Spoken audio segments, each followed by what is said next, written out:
Hello, hello. Welcome to another exciting episode of Sit and See. I'm Dr. Jared Jones, and my background includes about 20 years of training in meditation in traditional systems like Geluk Tibetan Buddhism, Zen, and Taoism.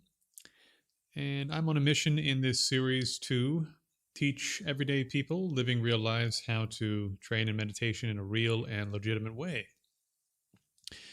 My PhD research covered a range of things, but mostly focused on Buddhist philosophy, the cognitive science of meditation, ancient systems of meditation, and the philosophy of science. So, generally, what I do in these sessions, for those of you who find this later, is I do open Q&A related to your actual meditation practice for the first 15, 20 minutes, depending on how things are going, and then we do meditation for the rest of the class. So, if that sounds like something you want to do, please stick around. If you're watching this later and you just want to get to the meditation bit, skip ahead, 15 minutes or whatever until you see a big gap in the audio. That'll be the meditation. Just go back a bit to get the instructions. Okay. So now, let's see. Just checking on. Very good. Looks like we've got one person in the room. If I had to guess, that's going to be Cleric.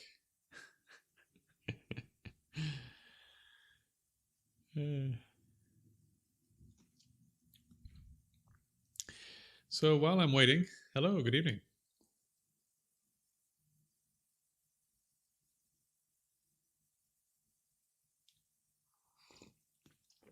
So while I'm waiting, I'll just drone on unless you have a question, Cleric. I just had a pretty interesting interview. The first interview since I started doing all this. And interesting little community. There's actually a psychic and a medium named his last name is Hamilton. I'm forgetting his first name.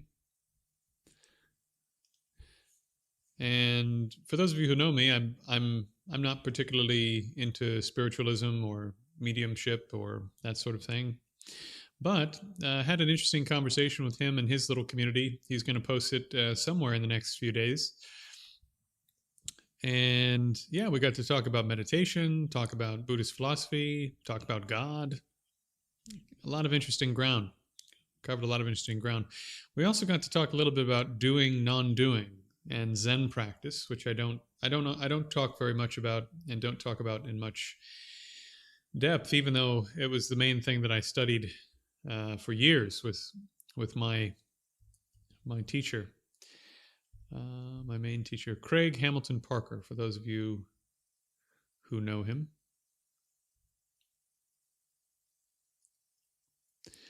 Okay, Cleric says, funnily enough, I just noticed how words on products became meaningless, just shapes and colors. Yeah, actually, so this is an exercise I used to teach people, but that'll happen. You'll notice when you start to be able to pull back conceptual content that language, in terms of written language, for example, is just a bunch of colors and shapes. And you have a choice, actually, whether or not it's a word. If you can pull back the concepts, it's not words, it's just more stuff that's appearing as visual stuff. I mean, it is helpful to read, Reading is a pretty magical thing when you think about it. That someone can have a thought, make symbols, and put it on a piece of paper, and then you can have a very similar thought afterwards is pretty cool.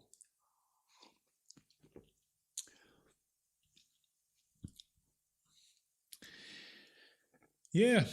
So I'm going to start making the rounds, going on doing some interviews, and as I said before, basically, if there are humans there, I will go there and talk about this stuff because I want people to have access to it. I want them to find out. Hey Ty, welcome. Good to see you.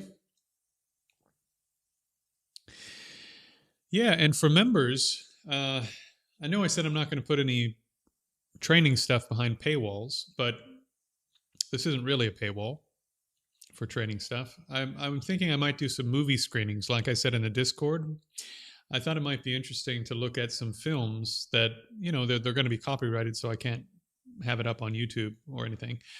But there are some films that are for. Thank you, Ty. It's really meaningful. There are some films that are basically written by great bodhisattvas, like Akira Kurosawa, for example, is a Japanese Zen practitioner, and the themes that he covers in his films are really brilliant. And to see the certain mind training things played out in a narrative format, it just hits you differently than reading, well, you need to do this and this and this and this in a book, versus watching people do it. And then I can stop at various points and go, okay, look at this particular scene and how it played out here, and here's the background information that really makes this worth thinking about as a practitioner. Yeah, there's some vaguely Buddhist ideas in Avatar.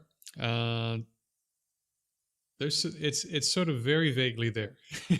I'll leave it at that. There's a really incredible Japanese farmer called Masanobu Fukuoka. And if you'd like to see sort of like a real life Avatar without, the hair and everything, just look up Masanobu Fukuoka. And at some point we'll watch, if I can do it without breaking copyrights, I'll just do a video commentary on it like I have with other things. But if it's going to be a copyright issue, we can do a private screening and I can talk you guys through some of his stuff, because my goodness, he's a modern living saint who gained realization, and then to try to teach his realization to others, translated the process of training and the process of realization into growing food, into being a farmer. It's really fascinating.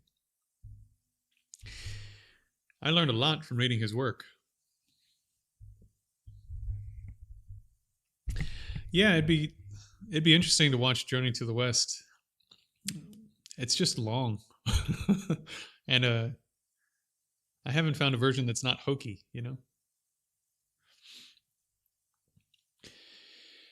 All right. Well, I'm just waiting for folks to drop questions related to meditation in the chat, and we are waiting to see if anybody else wants to join before we actually do a session, so don't be shy.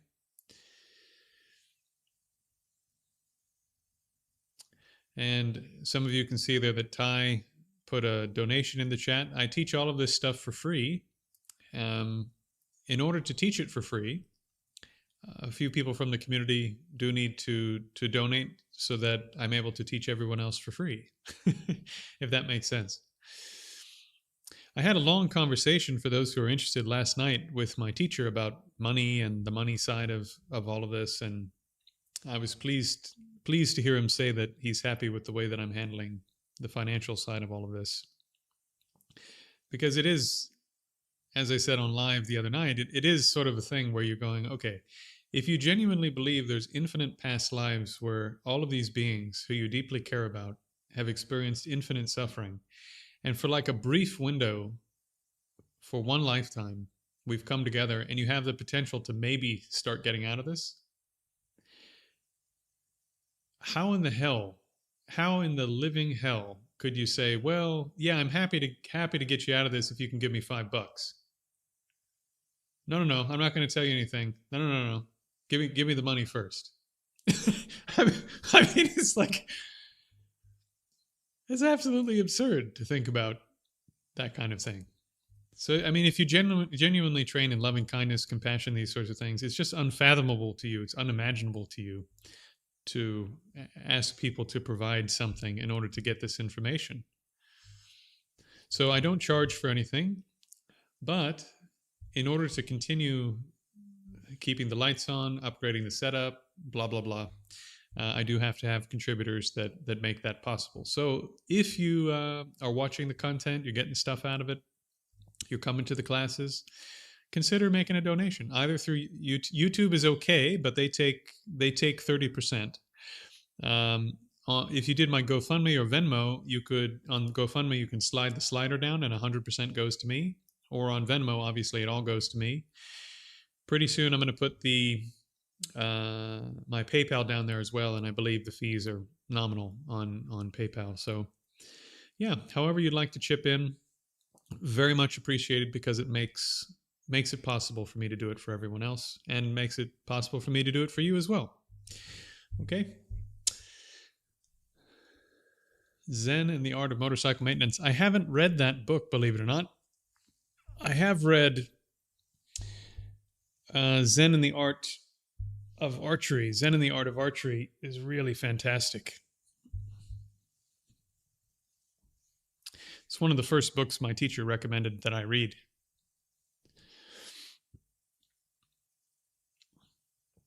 There's Nat again. Nat, get some sleep. For those of you who don't know, Nat is in Australia, and it's like 4 a.m. over there. But for some reason, she's in class.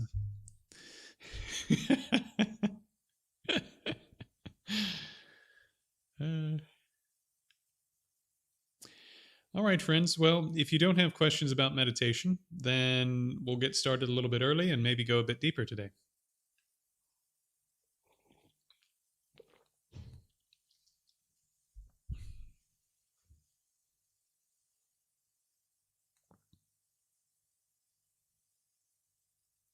Oh, 5:45. Okay. Yeah, no problem then.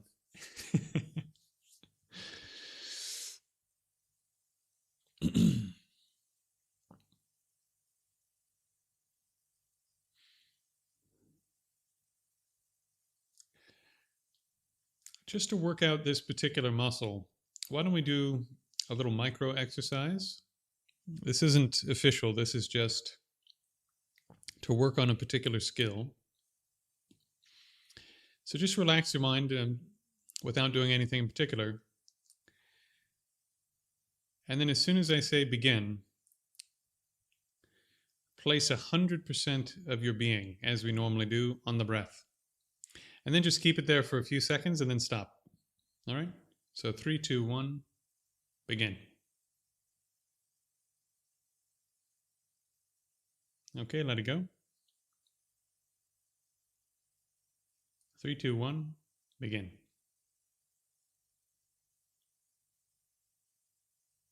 Okay, stop.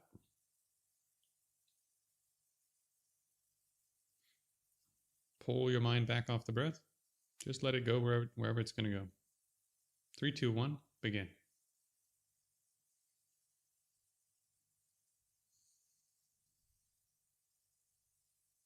Okay, stop.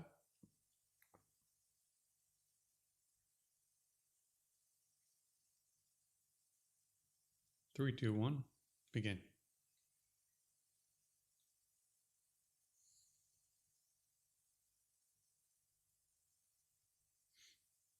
Stop. So how many of you found it fairly easy as soon as I said go to get your mind to go to the breath? And how many of you found it difficult to get your mind to go where you wanted to right away? Just put it in the chat.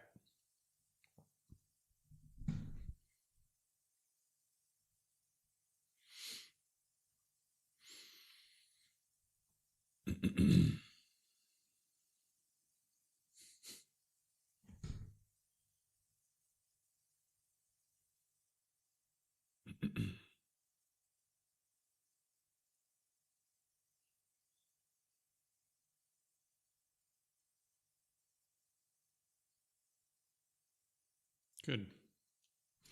Yeah, so in terms of the 9 stages of meditation, one of the signs that you've accomplished,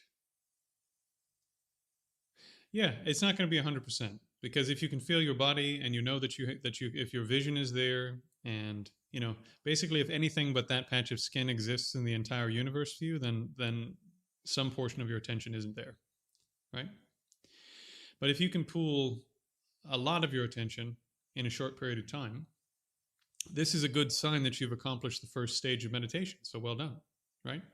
The first stage is a bit like a child learning to pick up a ball, that as soon as you a child who can pick up a ball, as soon as you roll that ball to the child, they grab it and they pick it up, right?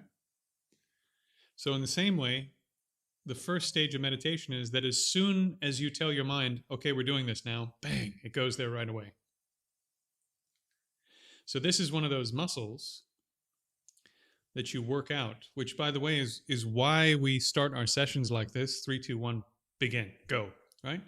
Because you're taking control of your mind and being able to, as soon as you want, direct it right where you want. No bullshit, no floating around, no being nice to yourself. Just the mind goes where I put it, right?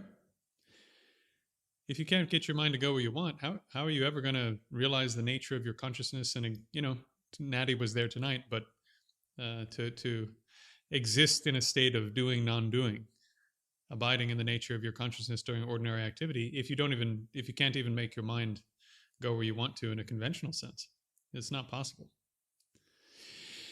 So that's the first bit. So then the second stage is, can you keep it there for a little while, right? So since it seems that most of us can just get our mind to right away go where we want, there's no reason to do, at least today, too much of that practice. I mean, there's 10 people here. Who knows how many of you did that? And only a couple of you are talking. But the thing to do then, if you can get your mind to immediately go where you want, a much more effective technique for traversing the next couple stages of training is to do something like body scanning. First of all, I could take you through, if you guys were interested right now, we could do a 25 to 30-minute body scan. And it's not boring because you're changing the object a bunch, but you're still training in concentration because the mind never loses the activity. But the body will become calm, the nervous system will become calm, the mind will train in concentration, and it's not, basically one of the problems we have is we get bored if we try to stay on one object. So that's good. Okay, since at least 3 of you are saying pretty easy to get your mind to go where you want, we'll just go straight into a body scan and we'll do maybe 20 to 30-minute body scan. And then through this, hopefully you'll start to get a sense that, yeah, okay, I see that I can keep my mind on the activity for a period of time. And if you can keep it on the activity for the most part, let's say maybe like 5-10 minutes at a time, with your mind not jumping off the activity fully. There's going to be parts of your mind that are doing other stuff, but if it never fully departs the activity, then that means that you're on the third stage of training the mind in meditation according to the Bhavanakrama. So I'm giving you these tools, these intellectual tools. Thank you, Ty. I'm giving these intellectual tools so that you can see your way through the process and you can know, here's where I am today. If I try to bring my mind to the breath and it's not going where I said, okay, maybe I need to spend some time on the breath today intensely to get the mind to behave, And if it goes right there, bang, bang, no problem. Okay, well, let's do the next thing so that I can keep developing my practice. All right, let's give it a go. So first, since we'll be sitting for a little while, try to get your posture comfortable and adjusted.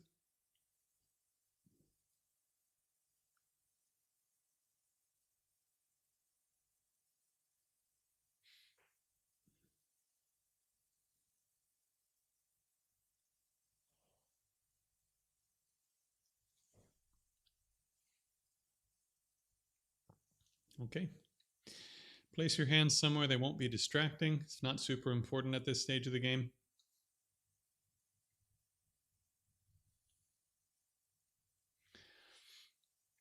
All right.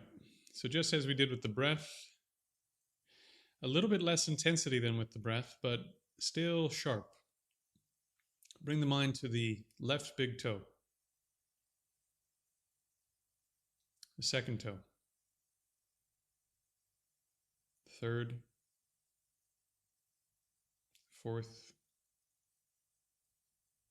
pinky, the ball of the foot,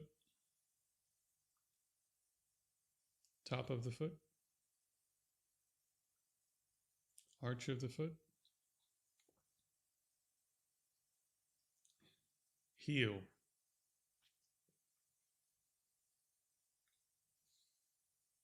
ankle,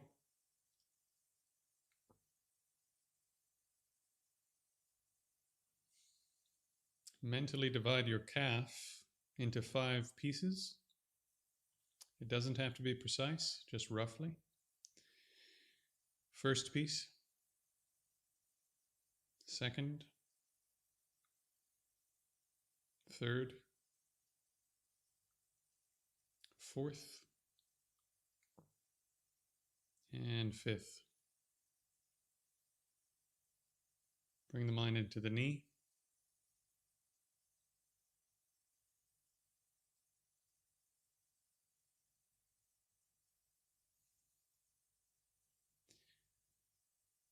Now that space between the knee and the hip joint, the whole thigh, divide that into 5 pieces. First piece, second, third, fourth,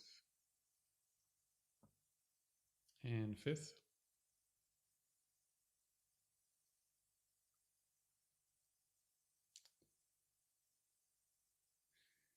Take the mind inside the hip joint if you can.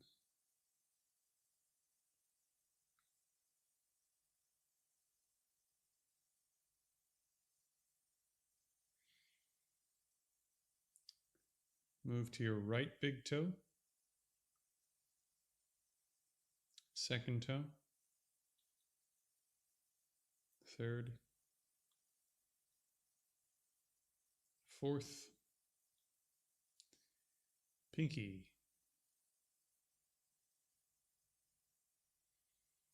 ball of the foot, top of the foot,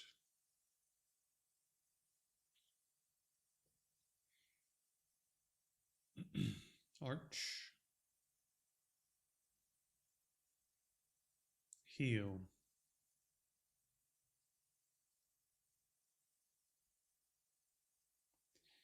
into the ankle joint,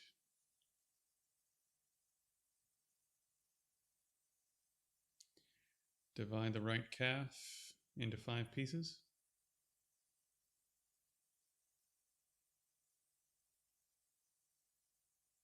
First piece, second, third, fourth, fifth, into the knee,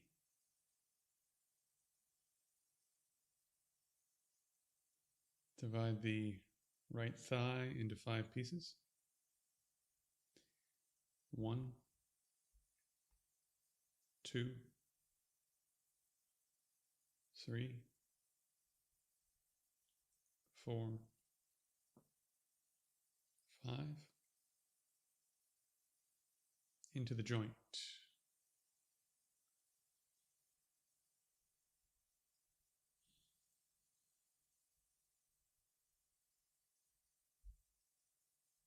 Bring your awareness to the front of the pelvis on the left-hand side.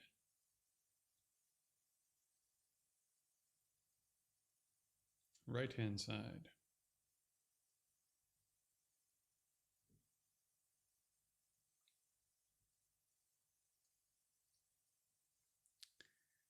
Follow the top of your hip around to the back right-hand side.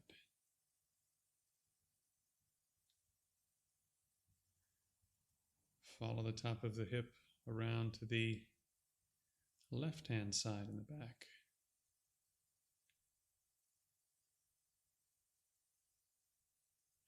Slide back towards the middle until you find the sacrum, which is between the 2 big hip plates. And follow the sacrum down until you find the tailbone. Just briefly squeeze your awareness as much as you can into the tailbone.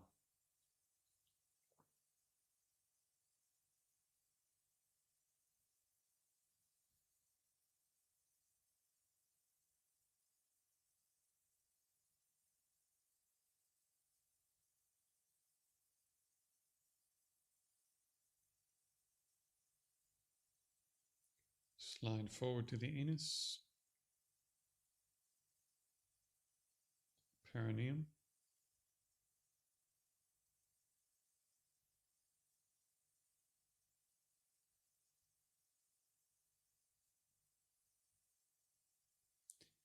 and scan your sexual organ and come to rest at the tip or the most or the most sensitive point.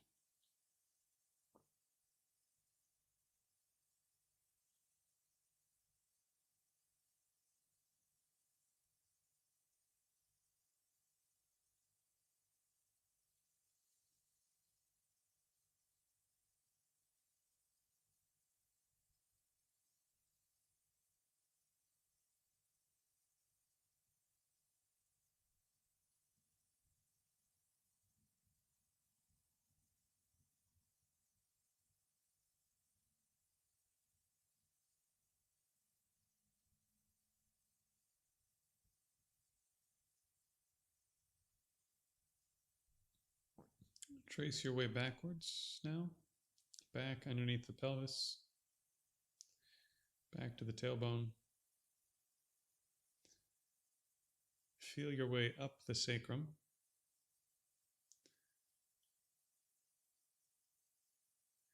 until you get to the back of the waist.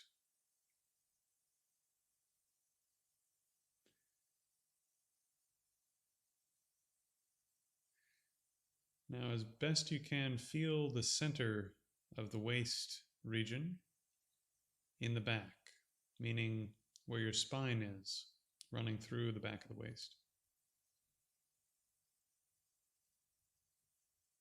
And then become aware of the left-hand side of the waist in the back, and the right-hand side of the waist in the back.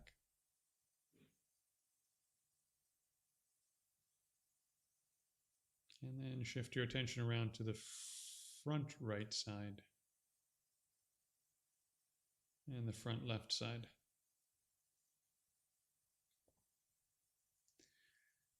From there, bring your attention up, just slide it up, try not to have any gaps. Slide it up to the front left side of the diaphragm belt. Slide it across to the right hand front side of the diaphragm belt. Slide it around to the back side on the right. And then into the center where the spine is in the diaphragm belt.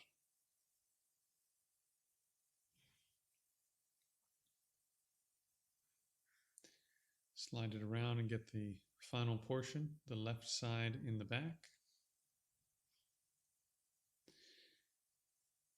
And then slide it up to the front left side of the chest.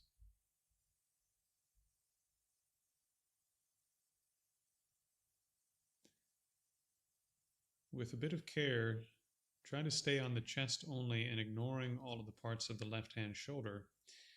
Slide around to the back underneath the shoulder blade, if you can. If you can't, it's okay.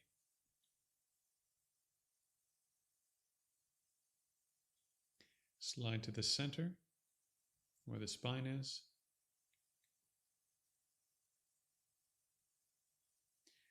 And then same thing, slide underneath the right shoulder blade so that you're not including the right shoulder and the parts of the shoulder, just the upper chest. Sliding around underneath the arm, come to the right front chest.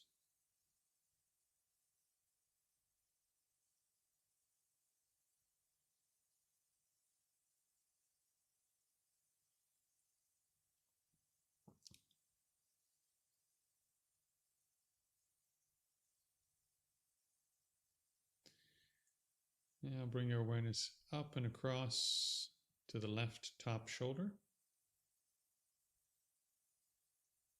front, side, and the back, including that shoulder blade.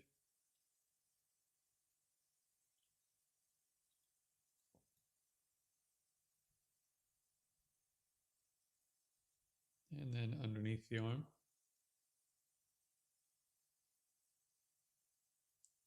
And just let your attention wrap around the bicep region. And then squeeze it just a little bit into the elbow.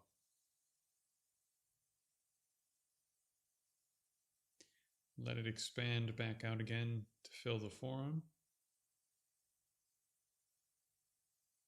Squeeze it into the wrist. Let it expand again into the palm and the back of the hand.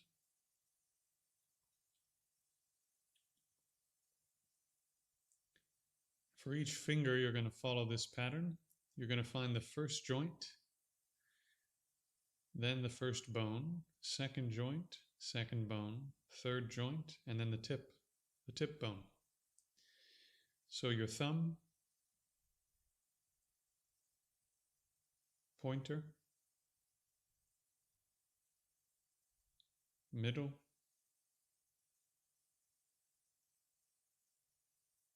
ring, pinky,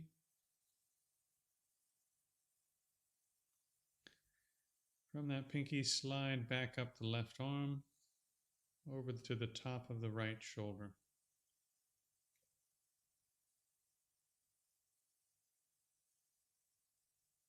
Front,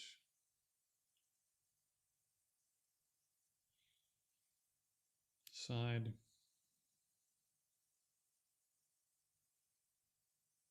back, including that shoulder blade.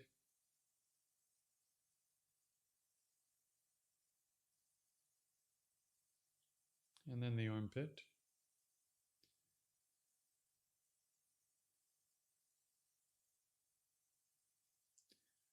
As before, just let the mind decompress or stretch out a bit and fill the entire bicep region. And then compress it slightly back into the right elbow.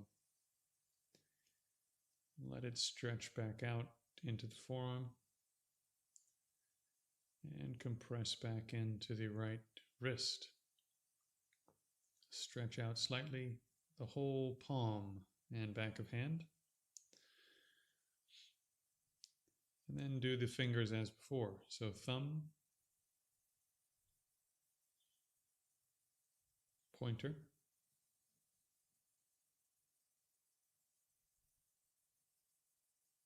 middle,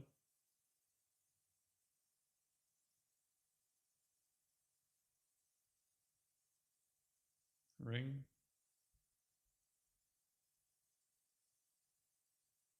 pinky,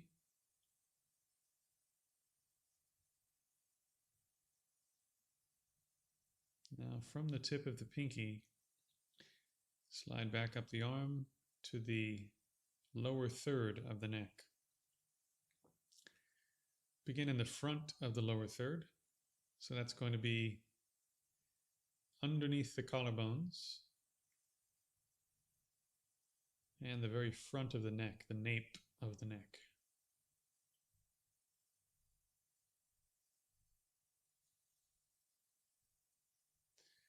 Now slide around to the back side.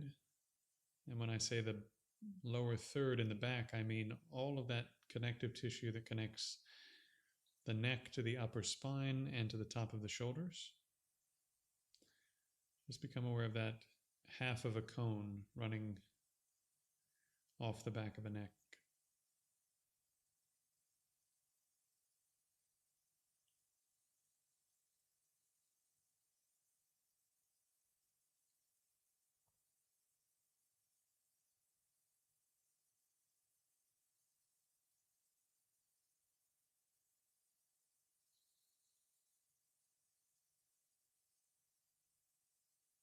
Now let your awareness contract again and bring it into, as best you can, the joint between the spine and the neck, which is a very large bone that connects the two.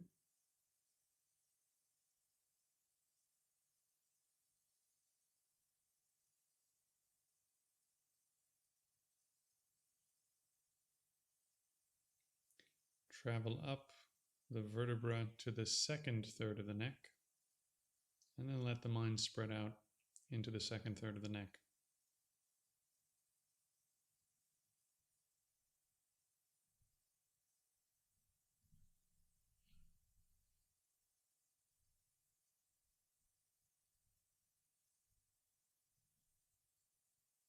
Pull it back into the back, into the vertebra again. Slide upwards to the last third of the neck. And then let it expand back out again to encompass the whole top third of the neck.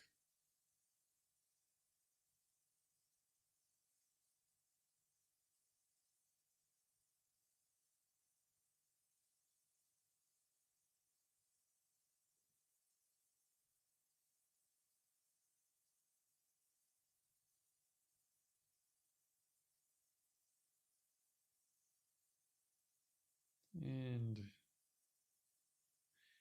unstretch that awareness and let it compress again into just the joint between the skull and the neck.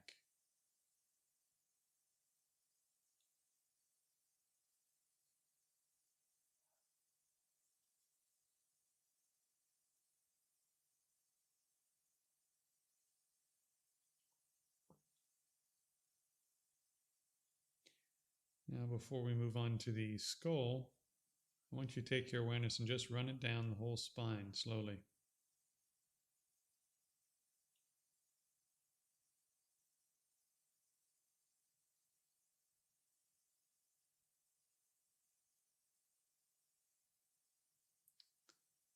Find the tailbone.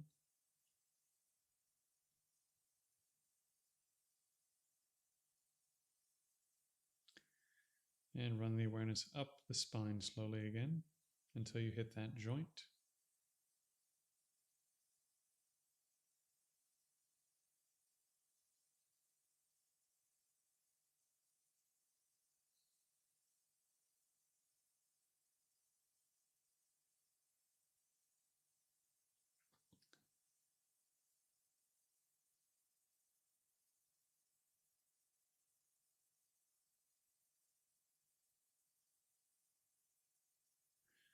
Now bring the awareness to the back of the skull.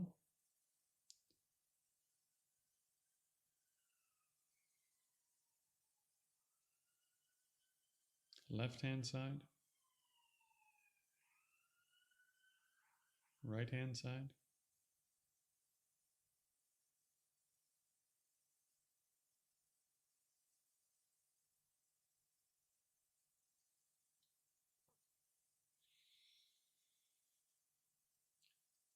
The right ear on the outside of the ear. And then let the mind go inside the ear.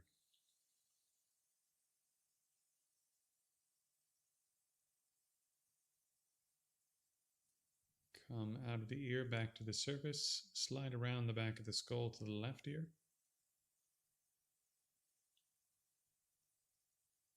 And the inside of the left ear.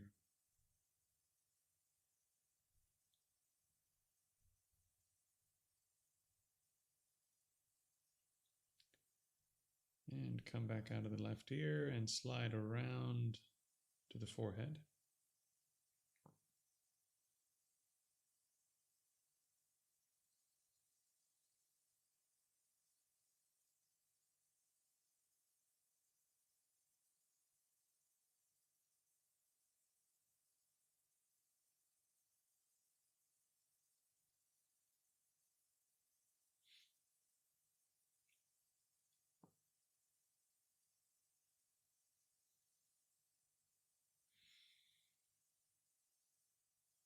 Left eyebrow. And for the left eye, do your very best without moving the eye around to just become aware of the entire eye socket inside the skull.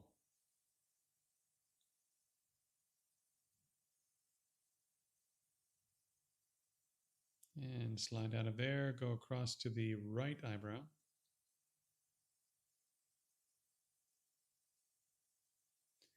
Right eye, including that eye socket.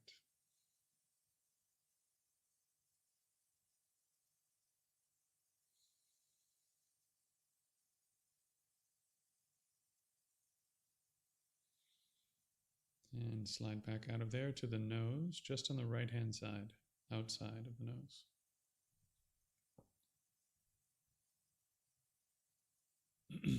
And inside the right nostril.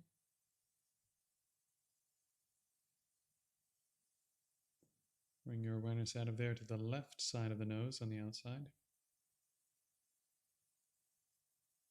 and inside the left nostril.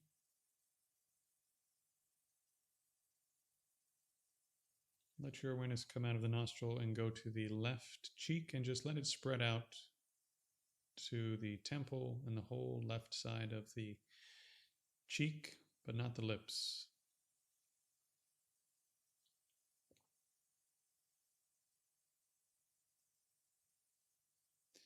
Slide over top of the nose to the right cheek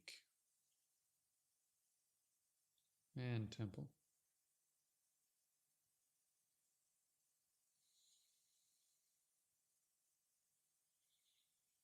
And then bring your awareness to the area above your top lip, so the upper lip area.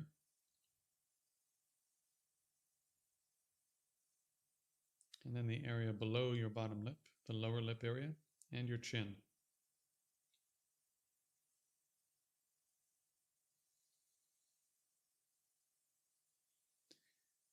Now the top lip,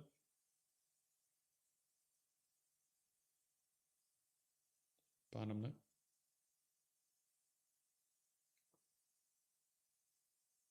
and from the bottom lip, without skips or discontinuity, once again, try to just move your awareness from that lip into the skin inside your mouth.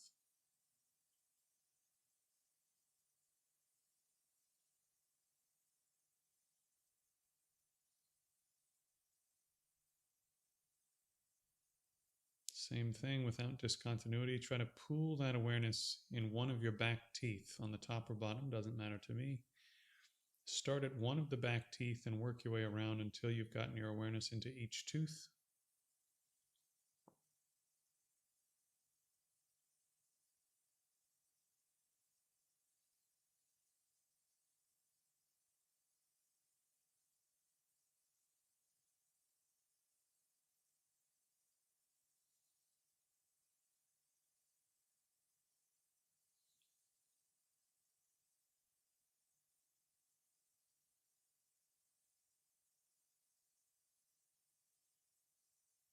When you reach the end of that,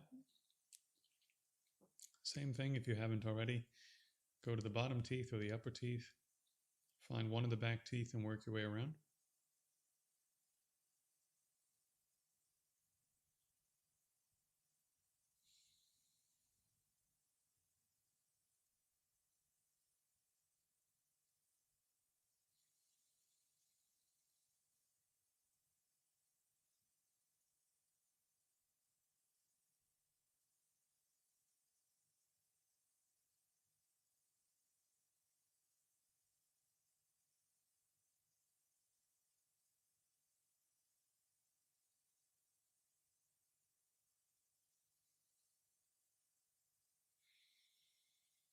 Become aware of the roof of the mouth.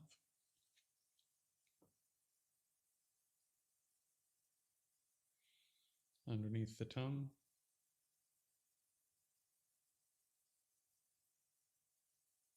And the tongue.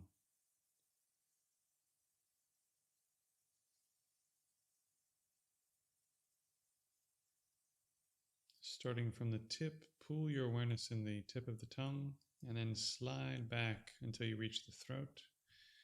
When you get to the throat, let the awareness expand back out inside the throat.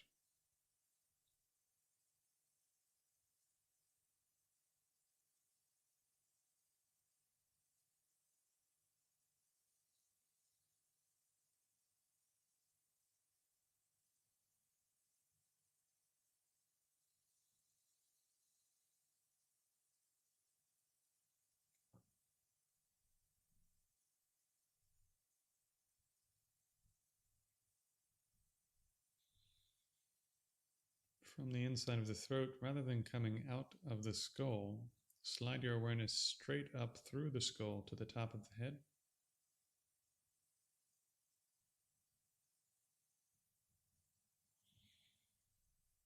And from there, become aware of the whole top of your scalp.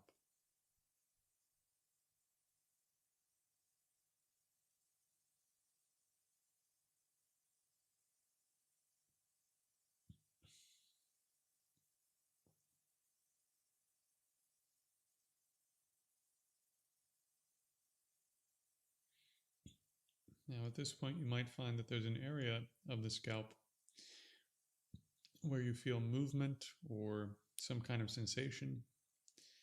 Maybe it feels nice or sort of tingly or electric or something. Could be any number of sensations. If you don't feel anything on the top of the skull besides just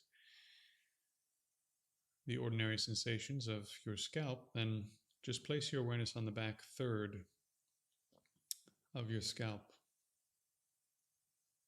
Otherwise, come to rest on the point that has the most sensations.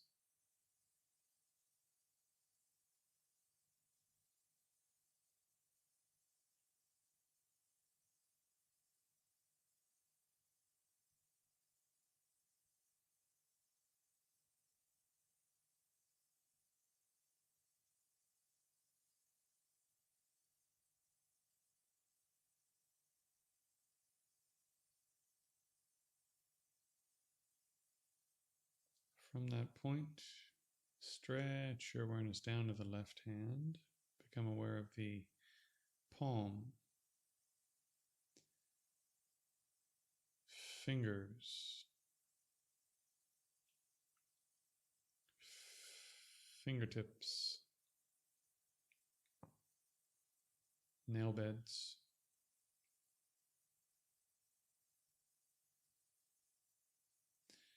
keeping those 2 points. Stretch the awareness down again, starting from the top of the head. Be quite specific about this. Stretch the awareness down to the right hand, palm, fingers, fingertips, nail beds,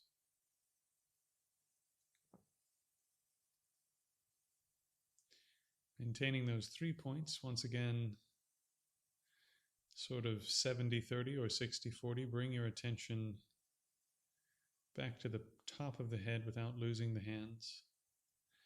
And stretch the awareness down again to the left foot, heel, ball, toes, toe tips, nail beds.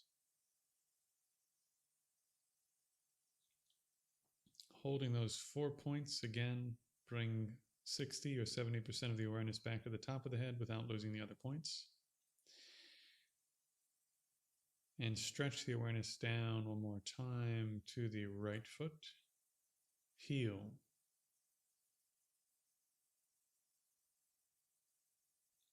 ball, toes, toe tips, nail beds.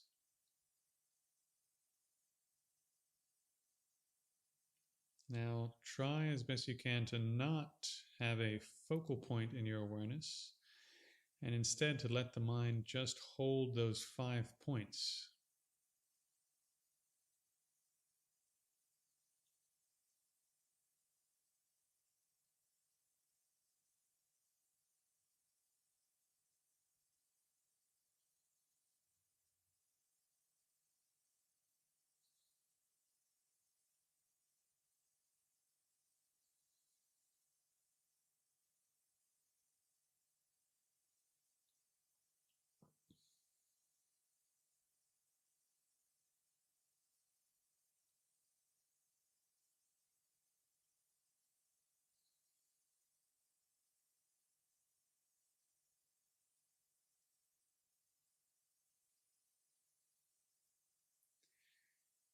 Very deliberately, very gently, just release the 5 points. Become aware of everything to the front, everything facing front in terms of tactile sensation. This doesn't have to be precise. Everything facing backward. Letting that go, everything facing left. Letting that go, everything facing right.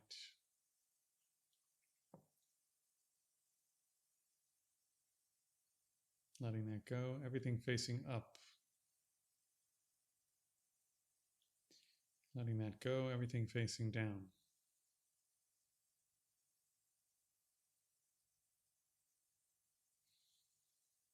Releasing that. And since we've been at this for about 20 minutes or 25 minutes, we're just going to go straight into 6 directions. So as I mentioned, the names of the directions, build them up until all 6 are present, and then hold all 6.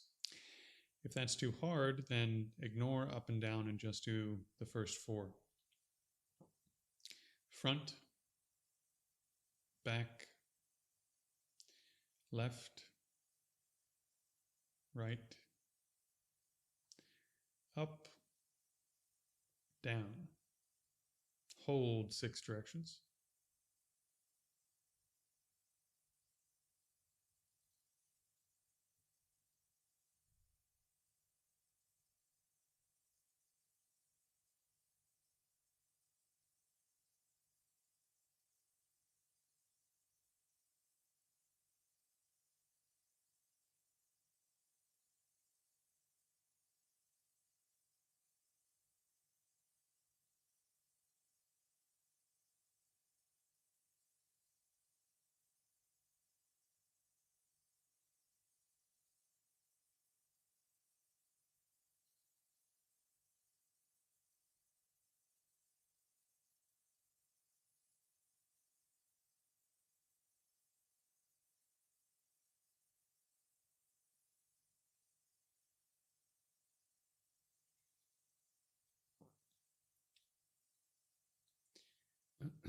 Refresh, front, back, left, right, up, down. Hold those for a moment. Now just gently, gently, once again, don't let your mind jump or skip. Just sort of release your grip on those directions and let the mind transition for the first time from doing something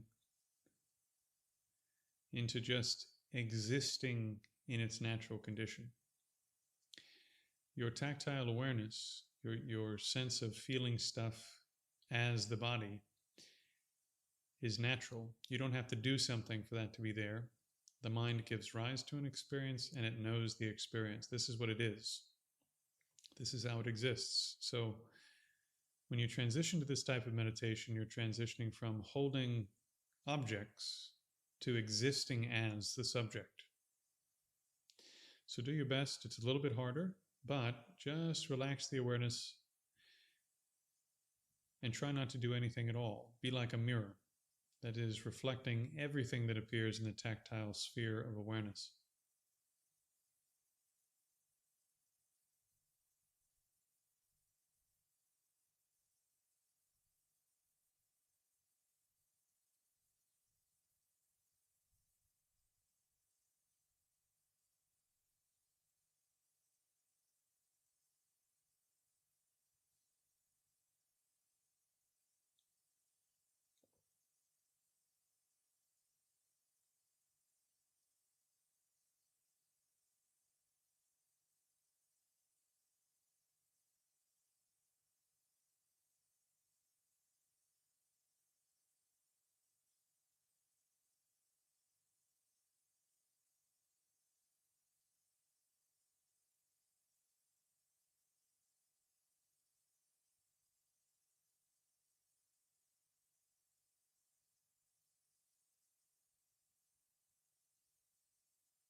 When you transition out of this, open your eyes very slowly and gradually. And don't pull yourself out of the condition, just gradually transition out.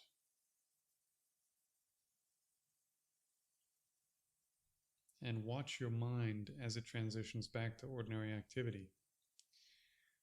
As best you can, notice the layers of what sort of reforms or reoccurs as your awareness returns to normal.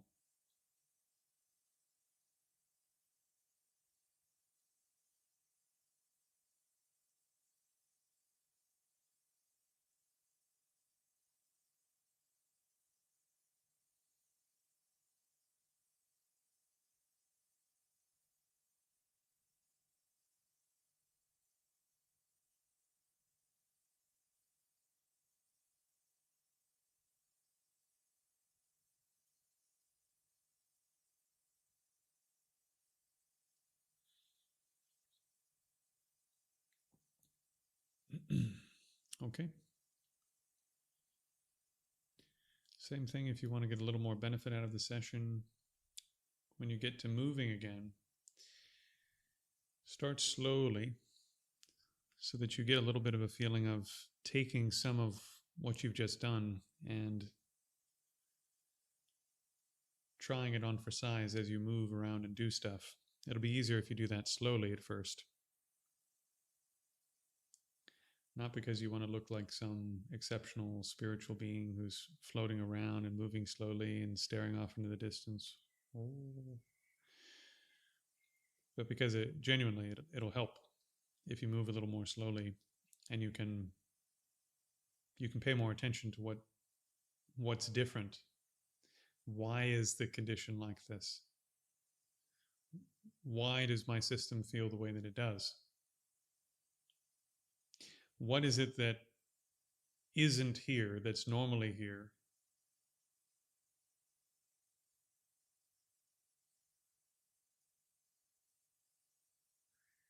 And the more you can pay attention to this transitional period, the more you can gain insight into what your mind is and what it's doing. Yeah, that's good. Yeah, it's interesting. The better you get at concentration, you'll start to see, oh, I was in concentration and it had this sort of quality. And then there was other senses. Bang, bang, bang, bang, bang. And then there was me. And then it was sort of like a very naked kind of me without much else. And then there was, oh yeah, I like to talk like this, and I have these memories, and I prefer this, and I don't like that. And these layers come. You see? So I've said in the past that meditation is actually intended to show you what your mind is, how it functions, how it creates reality, how those creations can be distorted, and how those distortions interfere with your behavior and your freedom.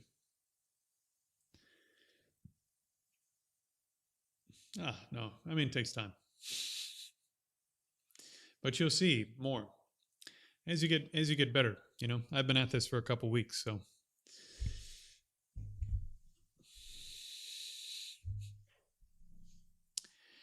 Okay. GJ asks, can you share your experience about meditation?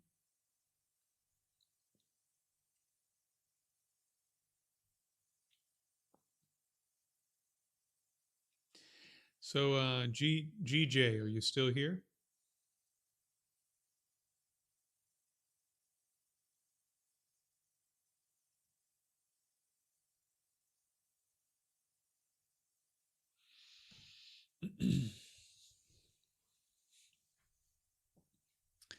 I think using the breath. Yeah. Using the breath can be really good, in particular in retreat.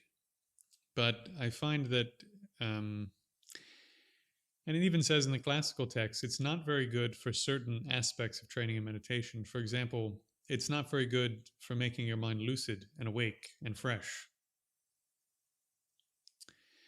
And so once your mind can be concentrated, once you can get your mind where you want it, and then you can get it a little bit concentrated, then it's actually better to switch to a different object that's better for lucidity, keeping the mind very fresh and awake. So for those of you who are new, there's a reason that I put the practices in the order that I do. It's not just because I'm weird or that I'm preferential or what have you. It's because if you look at the classical texts on training and meditation, it gives this kind of advice. Different techniques have different functions, and they're really, really good for certain parts of the process, and they're okay for other parts. So why not do the stuff that's like fantastic for each part?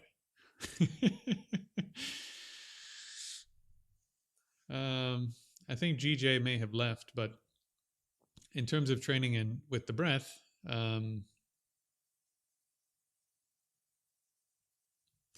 yeah, anytime you train in concentration on one aspect of your being, the more you pool your attention, the bandwidth of your attention, the more everything else gets more hazy until eventually it's not there.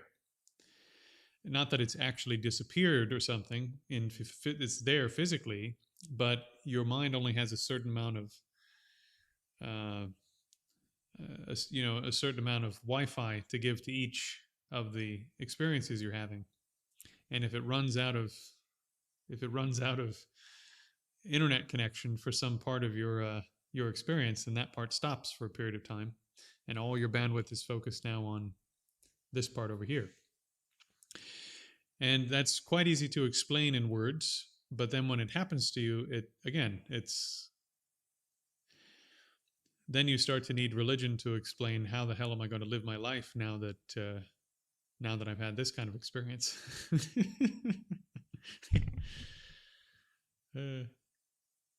Yeah, so think about your attention right now. If your mind is a bit like, you're welcome. Your mind it's a bit like Wi-Fi or an Ethernet connection.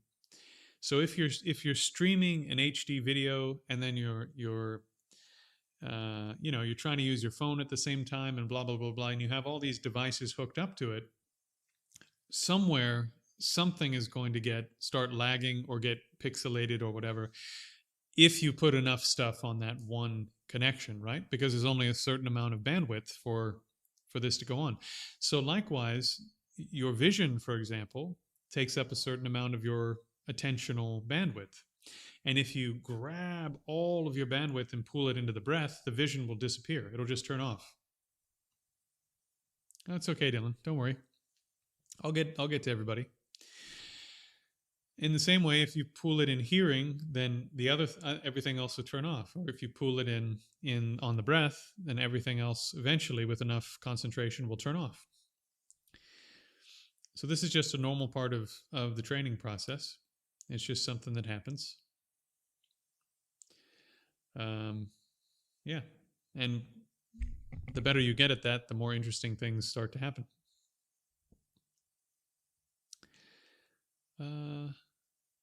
Okay. Does meditation answer the question as to what is after death? I want to know that suffering is just thinking, but how can we not think about our own mortality? No, Dylan, yes, it can. Because once you know what consciousness is, it will be much easier to accept that consciousness doesn't stop when you die. And we've done that experiment just with visualizing a piece of fruit or an apple or something, because just the content of your mind by itself is extremely strange in terms of trying to explain it using physics. And not just according to me, but according to neuroscientists and according to physicists and according to the great philosophers of our time, mental stuff is extremely strange and doesn't seem to correlate at all to physical things. In terms of how it exists, how it works, how it appears, how it disappears, it seems to be operating on a completely different set of rules. So the more insight you gain into that directly, what's called the hard problem of consciousness in the West, the more confident you're going to be that birth was not the beginning and death was not the end, because your mind, actually, when you look at it, doesn't seem to be connected to physical stuff. And thinking is not just, suffering is not just thoughts, you can suffer without thinking about it at all. So the solution to suffering has to be deeper than that. It has to be that you change your cognitive processes so that suffering isn't something that occurs in your experience. And you can get some sense of how that might work by thinking about if you've ever been to the gym or played a sport and you're really sore afterwards, but you know the reason you're sore is because you're doing something that you think is important, yeah? And then you go, oh, yeah, right? You go, yeah, man. Oh, I can't even reach a cup in my cupboard. Oh. And so even though it's pain, your mind goes, ah, great. It's not suffering. It's just sensations that are there. So even just with concentration training, not even wisdom training, which is where this is all headed in Buddhism, uh, even just with concentration, it changes the way that your mind processes sensations of pain. Even according to Western cognitive science, there are pretty major studies that have been done on this. And physical pain, for example, is completely changed just by becoming aware, increasingly aware of your body and doing body scanning. Your mind begins to relate to pain in a completely different way, and your pain is less painful according to your neurological activity. Even if the pain amount is exactly the same, your mind responds to it totally differently or significantly differently with less distress. So Buddhism just says that process continues until it's not distressing at all.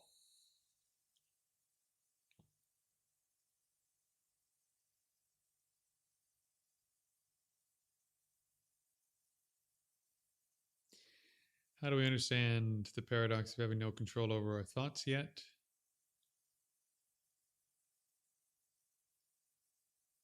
Where the specific instruction is to what we have to do, who's doing the willing. Well, I mean, from a sort of stock Buddhist answer would be that, your consciousness is doing the willing, your mind is doing the willing. There's no second person in there in the way that it seems like there is. Right now it seems like there's some you that's different from your body and mind, when in fact it's just your body and mind. So there is a you, it's just that you don't exist the way that you think you do. That's the Buddhist position. How do you know? Well, you can do a quick thought experiment to see that the Buddha is probably right about this. I've done this before, but again, just imagine your best friend. Now imagine that you took your mind and put it in your best friend's body. So now you have your best friend's body, okay? You ready? Now imagine that it's not your mind, it's someone else's mind. That all the stuff, the memories, the personality, blah, blah, blah, blah, all the stuff that makes you up, now it's someone else's mind. But are you still in there? There's a little itch that says, yeah, I'm still in here somehow, even though it's a totally different personality, totally different mind, totally different body. There's still a little Dylan in there somewhere. A little special Dylan piece. One of my teachers said, it's a bit like if you've ever assembled IKEA furniture, when you get the furniture, and like if you're assembling a table, for example, there's no piece in the box that is the table piece. You put all the parts together and you have a table. But at no time do you reach in the box and grab that final thing that's the table and put it in there. And then you go, aha, we have it now. But that's how it feels, isn't it? That you could get rid of the body and the mind, actually, because your memories aren't you. If you lost your memories, you'd still be you. You would just be a you without memories, right? And you're not your emotions, because your emotions change all the time. They come and go. Sometimes you have no emotions. You're not your thoughts, because your thoughts change and they come and go. You're not your preferences, because from the time you've been a child to now, those have changed. And again, sometimes they're there, sometimes they're not there. So if it's not there all the time, that can't be what you are. So the you think is there is not there. The you that is real is just the parts and causes and conditions that make you up, like the IKEA table. So you're doing the meditation. It's not actually a big mystery. The parts and causes and conditions that make you up are doing the meditation. Having no control over your thoughts is just the normal beginner's thing. You know, when you're a beginner, you can't control what's appearing in your mind, which is why I give everyone forceful techniques to control what's going on the surface of the mind in the beginning.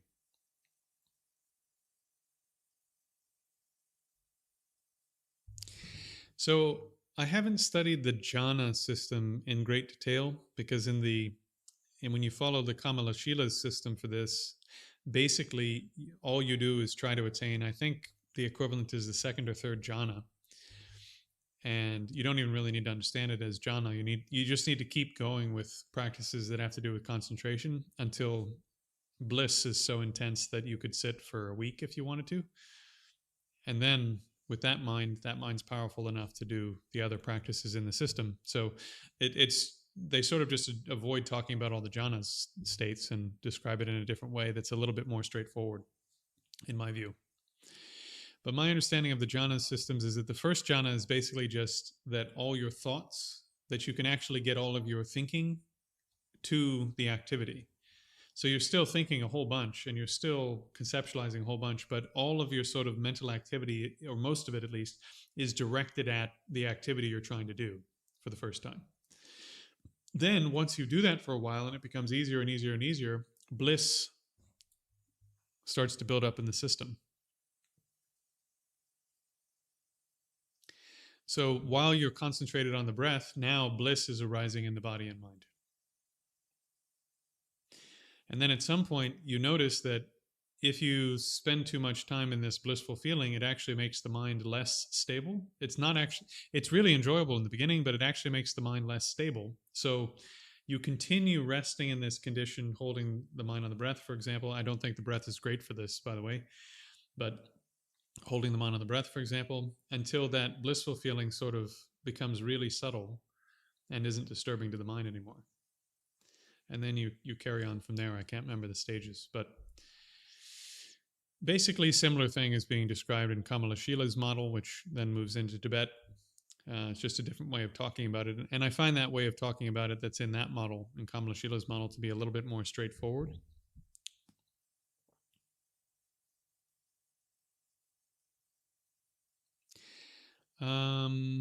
Since we have quite a few new people, let me just say I do all this for free. However, in order to do it for free, the phone calls I do with people, the retreats, the everything else, I have to have donations to carry on so that I can do it for everybody for free. So we're entering month number 2.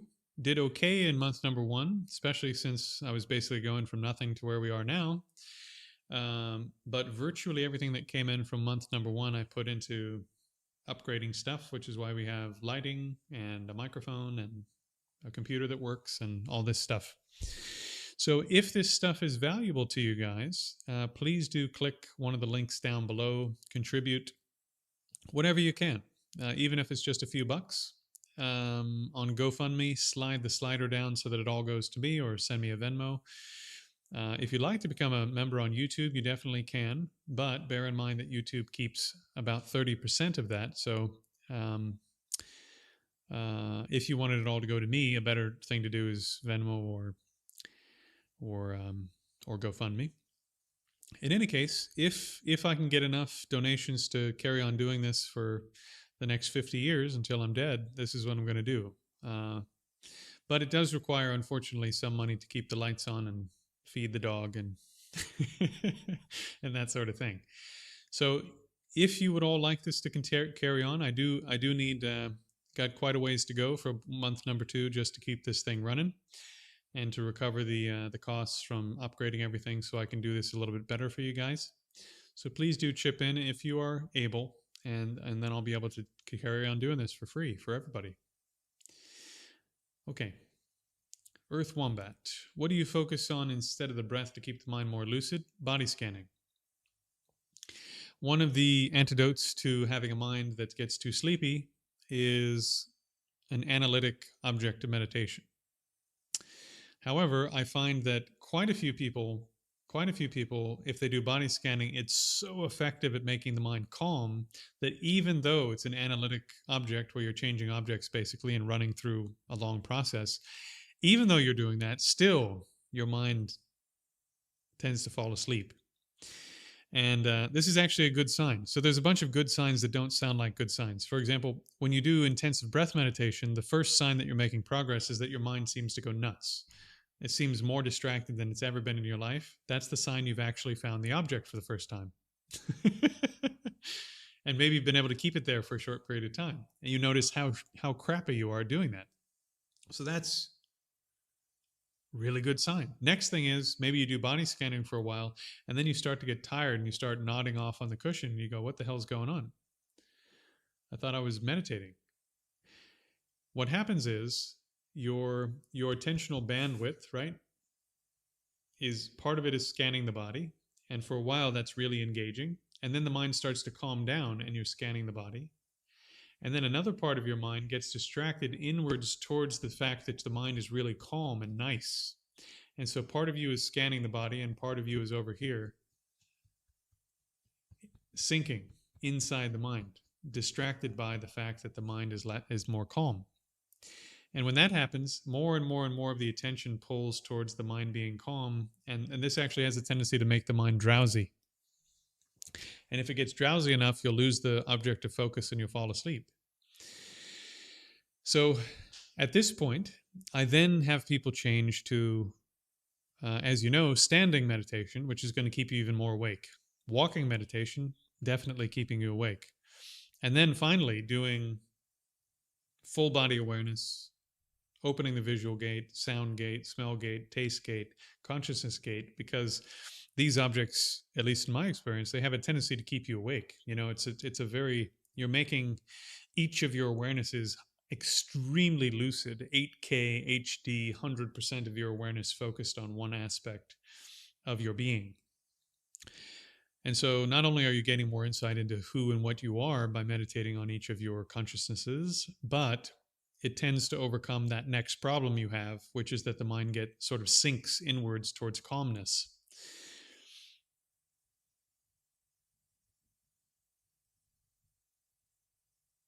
Okay. Let's see. Abby, think all you want. It's not even you who thinks. Noticing the thoughts, disidentifying gets you past it. No, that's not true. That's not true. Unfortunately, I wish that was true. As a matter of fact, I've said this many times, and I actually hate saying it in public because there are some really phenomenal teachers that teach this technique, and I think it's really, really bad for people that don't have a lot of time to practice. Simply sitting there noticing your thoughts is amongst the worst practices you can do if you don't have a lot of time. Because what you'll actually do with that time is run around adding to the thoughts and run around between your five senses, and you won't even notice that the whole time you're just running around. So you've never actually arrived in a condition of non-doing. To observe thoughts, the mind has to be completely stable and unmoving while its contents, including the arising of motivations and tensions to move from its condition, are occurring. And that's extremely hard. And it's an extremely subtle process. Because you don't realize this right now. Most of you don't realize this unless you've been doing this a long time and you haven't told me. When your mind moves from here to visual consciousness and becomes aware that there's something in vision instead of being aware of itself, an intention has to form. And it goes, I'm going to move to vision because I see something occurring in vision, and it goes bang, and it pulls out of itself and arrives in vision. So just the very fact that vision has occurred while you're trying to observe thoughts, which aren't vision, means that your mind is running around to different objects: vision, sound, smell, taste, body, the pain in my knee, bang, bang, bang, bang, bang, bang. And it's going so fast you think nothing's happening. And because you're getting every 474th thought and intention that occurs in your mind, and you go, oh yes, I'm just sitting here peacefully watching my thoughts and not identifying with them, which is complete horseshit. You're actually just running around the entire time doing nothing. And in 6 months or a year or 2 years, you're going to quit because nothing is going to come from this. Unless you can do that for a really long time in retreat. I'm talking 8 or 10 hours a day where you're just sitting and observing yourself. It's not going to do anything. How do I know? I have a student who did those kinds of practices for 30 years and made more progress with these techniques in 6 months than they did in the previous 30 years. Because those techniques only work if you do a huge amount of them, huge amount, intensively for days. The other thing is, once you finish an intensive period of those kinds of practices, if you don't know how to bring that practice back into real life, it just goes away. It's like, I don't know, it's like going to the gym for a week every day for 8 hours a day with a personal trainer, and then you come out of that intensive period of training your body and do nothing for a year. Your body just goes right back to being whatever condition it was before you started. So you need techniques that actually progress you along the cognitive skills that are required for you to be able to turn inward, be increasingly aware of what's happening, have the mind calm enough that finally you can observe the movement of mind without adding to the movement of mind, which is incredibly difficult. And everyone who's telling you it's easy and you can just sit there and do nothing and that's going to do it is lying to you. Truly. You can't do it. You can't do that. You can do it in retreat if you're doing many hours a day. You can't do it in 20 minutes. Probably can't even do it in an hour a day.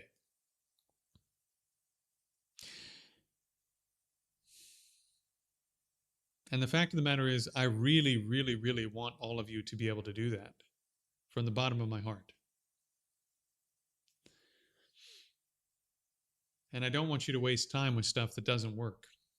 I don't want you to waste, because you don't have a lot of time. I don't want you to waste time with things that are going to frustrate you for years. I want you to do stuff that, cleric, for example, before we met, you had been meditating 2 months, right? And now within a month of doing these techniques, you're coming to me and saying, I can make my mind non-conceptual enough that when I look at words, there's no content. It's just colors and shapes. I can stop my mind from generating the content of semantic meaning when I look at words. Most of the time, if you look at these words, it's already sit and see before you've even noticed your mind did anything. Right? But you had to register this information, recall the meaning of stuff, apply it to the visual stuff you're seeing, mix the recalled conceptual information with the visual information, and then generate this package of stuff as an experience. All of that had to happen, and you didn't notice. But in a month, for example, cleric, you've been able to generate enough concentration that you don't know how it all works yet. You can't see all the moving parts yet.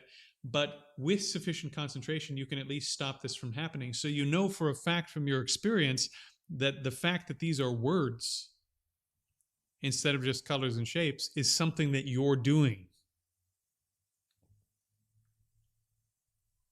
So there's just a huge amount of what you're doing with your experience that you're not even aware of. And once again, I'm not picking on you, Abby, but the idea that you can just simply sit there and let your mind do whatever and just do nothing and it'll all occur to you what is happening, I think is nonsense. The people that I know that are really successful in those practices, like, for example, my Taoist mentor here, and they have the same practice in Taoism, by the way. Matter of fact, this practice may have come from Taoism in China, and the Chinese Buddhists may have sort of absconded with it from them. The entry level for that practice is 4 hours a day. And not 4 hours a day, 4 different sessions, 4 hours a day in one session. That's the entry level to be able to do that practice and have it work. So again, I think the people that are saying, giving people those practices, they're hurting people. Or they're stealing from them. They're taking money from them, and it's not going to work. Okay, I'm going to move During my temple visit, should I use body scanning to calm down the mind, body mind first, or is it better to do it during or before the session? Cleric, I tend to think that, um, you know, how to say, I'm a bit conflicted on this. So, like, if you go to your teachers and you have a certain relationship with them, it's a bit like if you were a black belt in one martial art and you went to a new martial arts studio. If you started doing your martial art in their studio instead of learning what they're teaching you, I think there's an element of disrespect to that, right?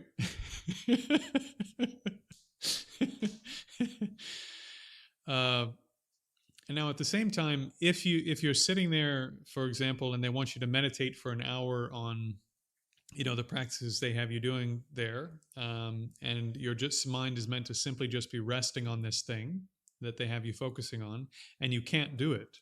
Okay, fine. Do some breath, then do a short body scan, and then with the remaining 40 minutes of the hour, then focus on this thing they want you to focus on when the quality of mind is much better. And if the quality of mind fails and becomes kind of crappy again, then pull it back to a practice you can do, make the mind calm again, and go back to the other practice. Okay.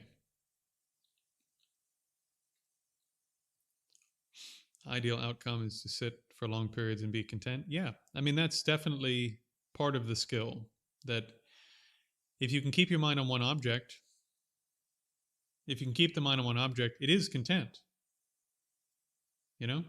That's that is the definition of contentment, when the mind is happy to remain with one thing. So even just with concentration, you can start to understand how you can have a really happy life. Because if the mind is content with whatever appears, is happy with whatever appears, then you're happy. The only caveat to this is all of the activity that disturbs the mind will start back up again if you don't have sufficient concentration for some period of time. So to overcome that problem, you need to have a different aspect that you add in, which Buddhists call wisdom, where you reshape your cognitive process to remove the layers that cause problems when you're not doing anything in particular, when you're not applying concentration, etc. So you can suppress the problem with concentration and make the mind very nice. But to solve the problem entirely, you need to reshape the cognitive process so that the way in which the mind becomes discontented is stopped from the root. And we call that process training in wisdom, which falls under Foundation 5 in the way that I teach meditation. Yes, indeed. 20 people is, I think, maybe a record for people hanging out, listening to me talk. Hey, babe. Will you let Tavish in here? Everyone wants to see my dog, apparently. My boy. Hi, buddy. Yeah. Come here, you. There he is, in all his glory. Hey, sweeties. Okay. Does the resolution of awareness improve with practice? Yeah, it does. It does. It takes a long time to get your body scanning awareness into the body fully. Since it's not a particularly profound capability, I'll share this. It's going to sound like it's more than it is, but really this is sort of like an entry-level capability. When your body awareness gets strong enough, you can feel where your internal organs are. You can feel your heart beating. You can feel your blood moving. You can feel where your bones are. And that just becomes, to greater and lesser degrees, it just becomes normal. In the same way that it's normal for you to feel the amount of your body that you feel right now.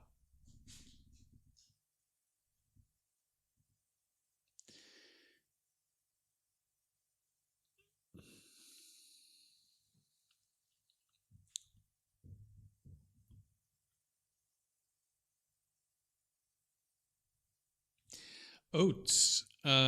Adding physical stuff. Look at my dog back there. It's hilarious. What are you doing?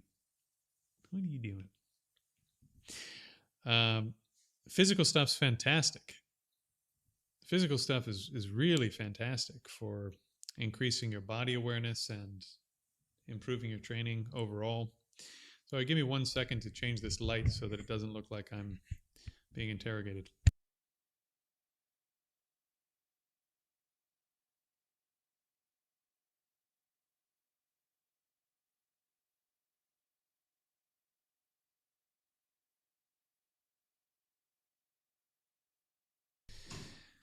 So yoga is fantastic. Qigong, Neigong from the Taoist tradition, really good. The Tibetans have yoga practices as well called Trul Kor. Mm, what else? I mean, even Western stuff. I mean, Western physical sciences are actually they're quite insightful in terms of various types of connections that run through the body and how all the systems work together. It can be very helpful to know that sort of thing and train in that sort of thing. Like really surprising actually, but power lifters of all people, because they have to know the mechanics of how the body is put together and be aware of what their body is doing to carry that amount of weight without destroying themselves, actually have you sometimes have really phenomenal body awareness. Anyways, yeah, I mean, training in physical stuff can improve the internal awareness, and training in physical stuff gives you really good feedback on whether or not you're paying attention to what you're doing. And if you train in meditation alongside that sort of thing, then things like asana, your asanas from yoga, can become much more profound, because instead of thinking about bagels and coffee and what your boyfriend said 4 years ago or whatever, your mind is increasingly in a state of profound concentration for the whole session, and that changes the quality of your yoga. Abby Hook, what would I recommend? So what I recommend is first train in breath, intensive breath, which we didn't do today. And this will allow your mind to rapidly come to the object of meditation. Then train in body scanning to make the mind very, very calm. Then you train in opening, as we did with the body meditation today. If you stick around, we'll do the other ones at some point, not today, but we'll do them. We do 1 or 2 a week. You learn how to make the 5 external senses of seeing, smelling, taste, hearing, and we did tactile today. You learn how to make them less reactive to what's happening outside.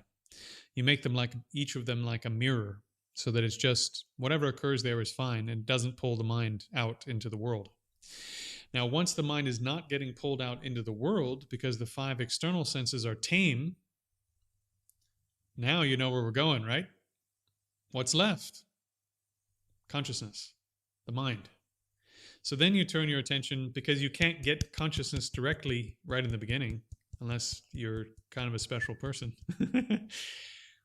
So you look at the content of mind. Now, finally, we're on just watching the movements and watching the stuff occurring in mind.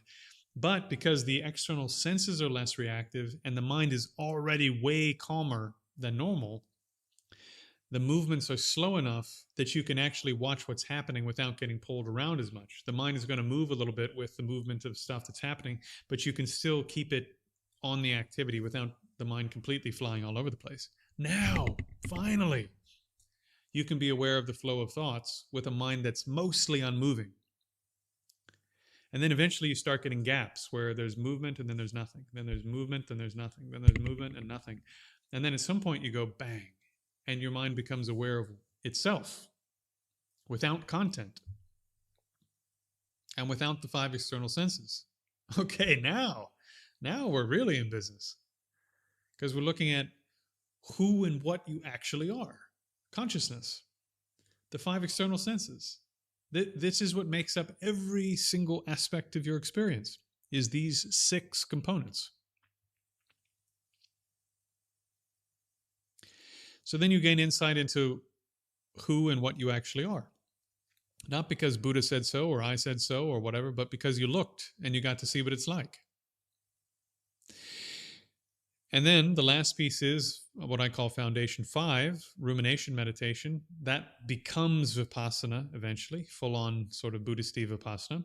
But then you learn how to analyze what is appearing. So not only do you see who and what you are, but then you analyze, okay, here's how it looks. Well, what about what's under the hood?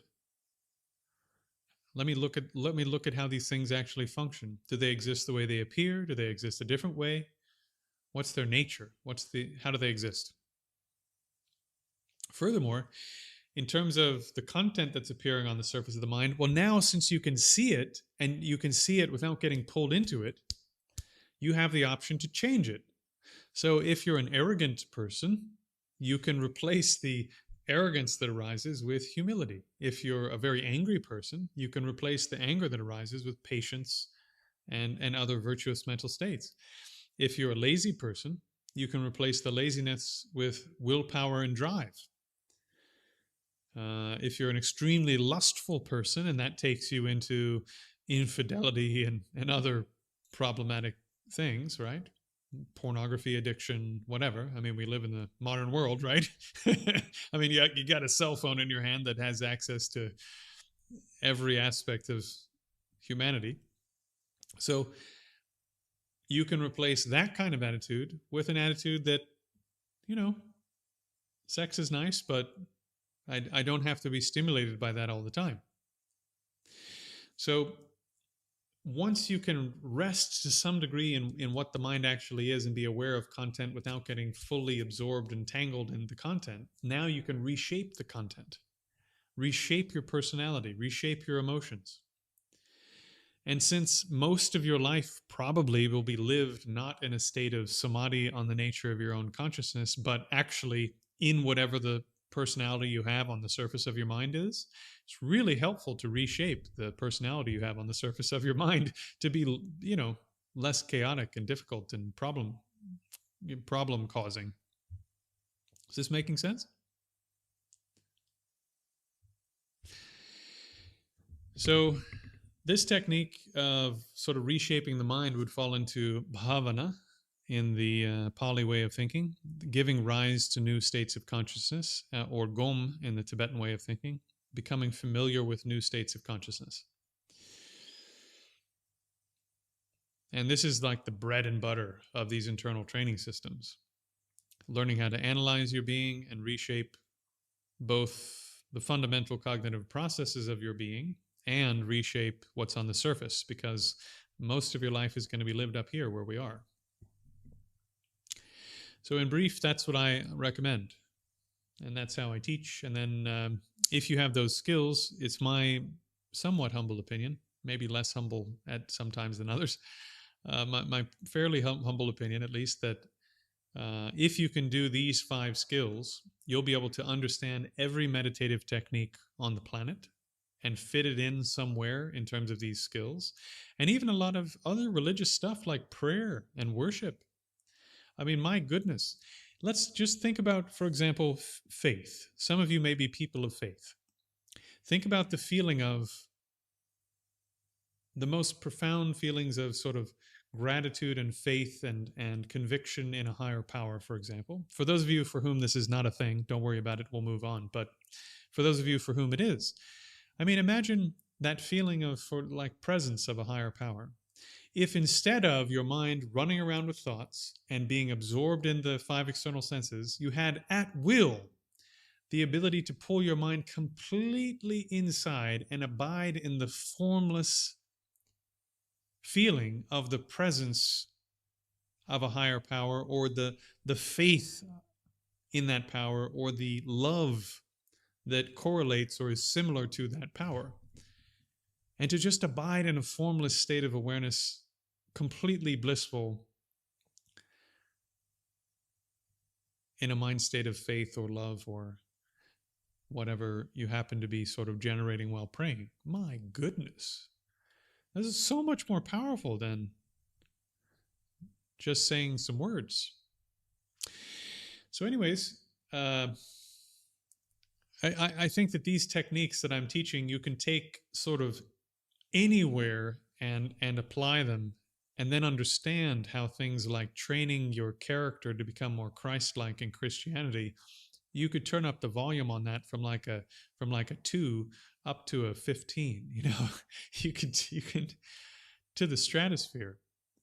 If you want to have Christian character, here's the toolbox to have unbelievable Christian character, or Jain character, Hindu character. For me, Buddhist character. Okay.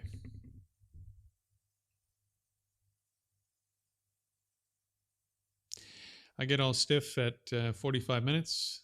You probably shouldn't share that on live, you know what I mean? Joking aside, joking aside, yeah, one of the things that happens as you sit longer is that the body becomes uncomfortable, and which is one of the barriers to being able to sit for longer. So this is why I teach these little exercises like this, or the rocking, the turning, right? Because wherever the pain is, if you know, here's the way to deal with this, then you would go like this, right? You go, okay, the pain is in the middle of my back. Probably I can get that pain in one of two ways, get rid of that pain in one of two ways. I can either rock a little bit front and back, and maybe all you need to do is this much.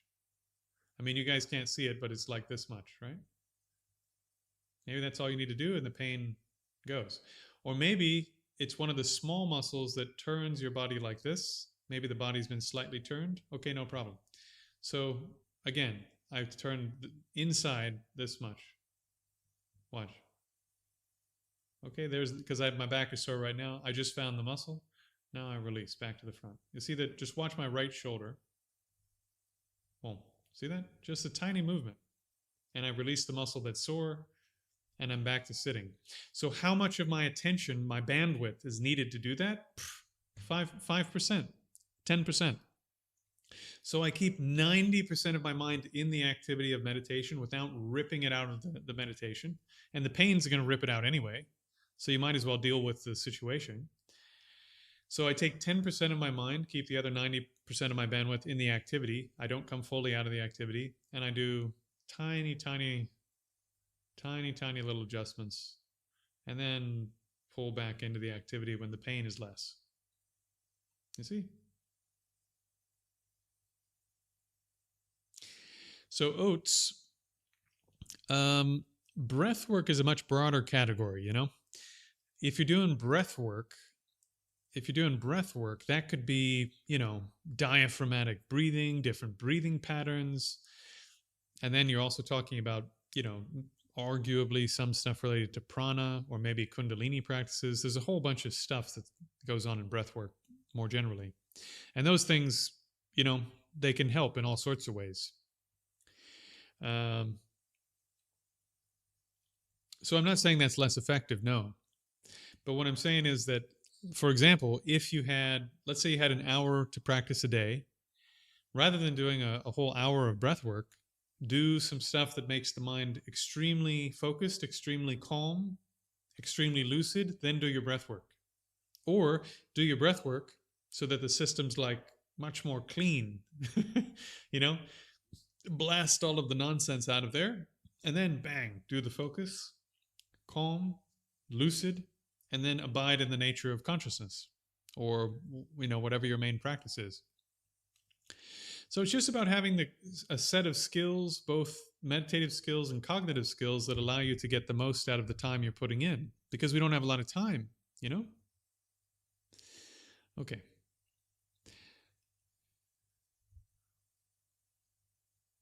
No, Kali Yuga is a Buddhist concept, and yes, according to Buddhism, we are in Kali Yuga.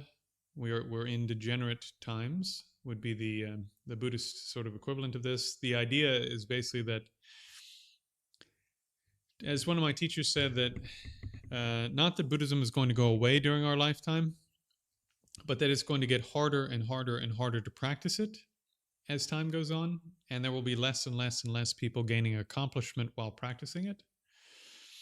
And you can actually see that as Buddhism, for example, gets more popular, less people are getting real instructions that lead to realizations, which is really ironic, you know? And then those people do that for like 5 or 10 years, and then the teacher dies, and then those people go on and they teach stuff that didn't really lead to much for them, and they teach it to someone else. This is how the Buddha kind of describes it. He says it's sort of like you have a, for those of you who know the ship of Theseus, it's a bit like this, where you keep replacing the parts with other parts until there's nothing left of the original. So that's how Buddhism goes out of existence. At the end, when Buddhism goes out of existence, there's going to be tons of Buddhism. Because Buddhism is the realizations you gain from the practice, not a bunch of books and videos and articles and organizations. Okay.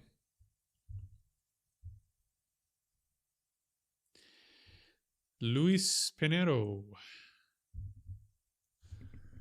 Wait a minute.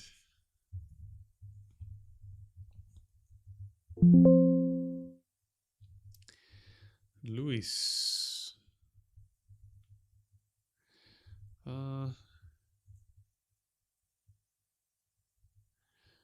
Sorry, Luis. Trying to find. So I have like, I don't know how many different lists of people that are doing things with me. They really should be all in one place. Okay, fair enough. All right, let's see.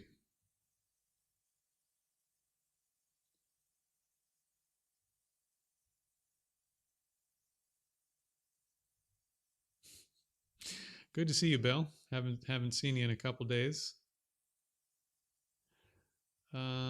Endel. So for these sessions, I try to answer just questions on your own practice.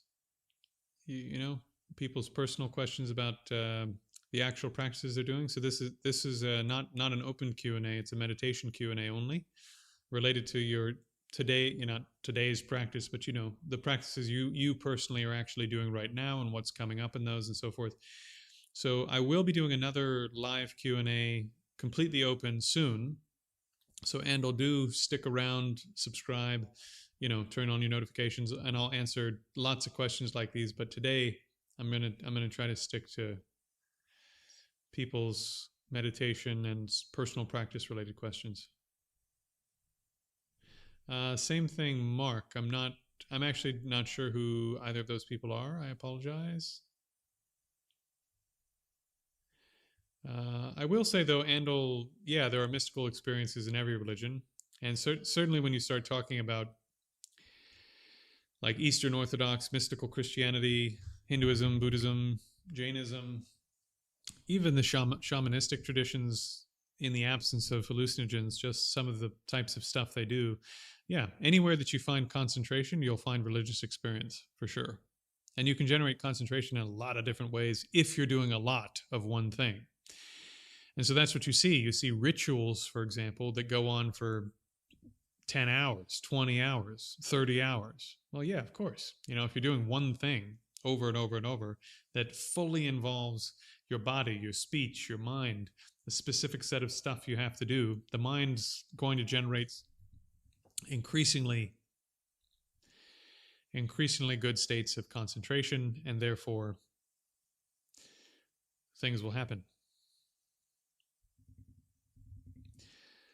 Dzongtsar Khyentse Rinpoche is fantastic. I like him a lot. I really, really like him. He's, I think, one of the great teachers of our age. Super. Yeah, okay, so Belle, while I'm thinking about it, I don't know if I could find it, but when I was in college, actually, I wrote, because during my undergraduate years, I was studying as a academic. I was studying Taoism. I was studying Native American traditions. I was studying Western esotericism. So I was studying kind of a broad range of stuff you have to study as a religious studies person. Kabbalah, Sufism, blah, blah, blah. So sort of like an overview of what is the mystical religious stuff that people do. And everywhere I looked, I saw things that create concentration. And I went, it just sort of exploded in my mind. I went, wow, the doorway to all supreme religious experience doesn't matter where you are, is concentration. This is like the magic key, you know? So I'm convinced that no matter what you want to do, if it's sort of falls into the religious or spiritual category, concentration will improve it for sure. Okay. Will someone follow my lineage and teach? I don't know.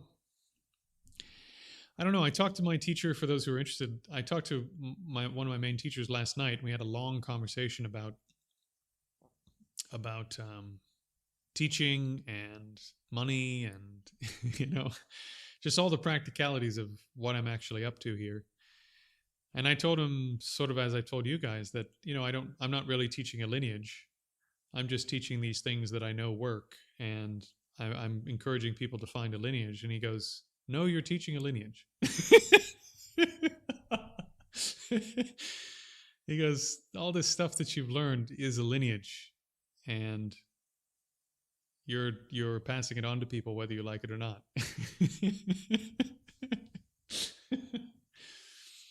That being said,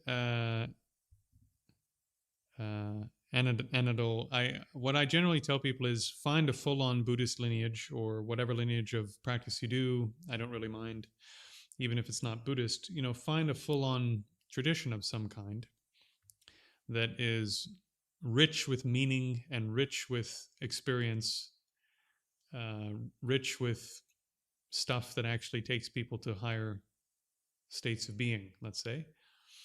And then these techniques and these things that I'm teaching, I hope, as someone said recently, I thought is a wonderful analogy. It's sort of like the connective tissue. It's like the connective tissue that connects this stuff together and helps you do even more of it, even better in the midst of real life and real activities and so on and so forth. So this is really what I hope to bring. This is really what I hope to bring to the modern world, is not replacing your Eastern Orthodox practice or your Christian practice or your Buddhist lineage, but telling you go find great masters and train with these people, because you'll never be the same if you do. And while you're doing that, here's some things I've learned that really help, because I've done this for a while.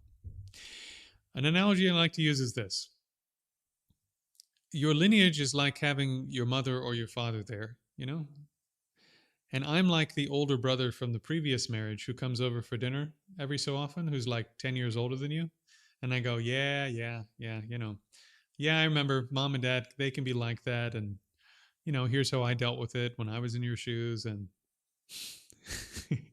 by the way, that girl you like, don't do that. That guy you like, no. I've met a lot of people, don't do that.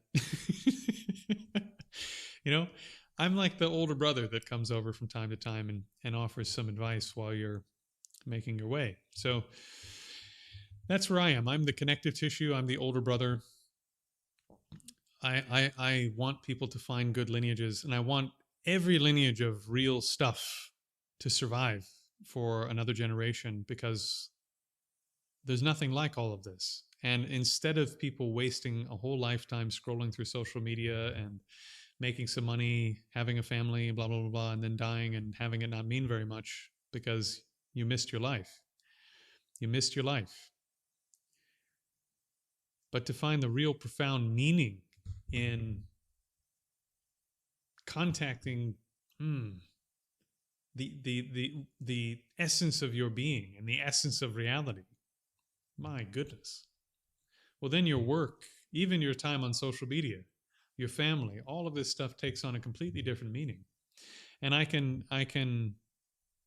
as best I can, let's say, I'll put my stamp, my guarantee stamp on that, on the idea that if you do this stuff properly, you'll have a better life in every area, your career, your family, because if your mind is better, everything else is better. That's just how it is. You already know this. I shouldn't have to convince you of this, When you're having a great day, even if the people around you are being total pricks, if you're having a real good day, you go, oh, yeah, okay. And if you're having a bad day, even if everyone around you is like, oh, no, it's fine. Here's the cake you like. Have a flower. Doesn't matter. Right? Okay. All right, friends, let's see.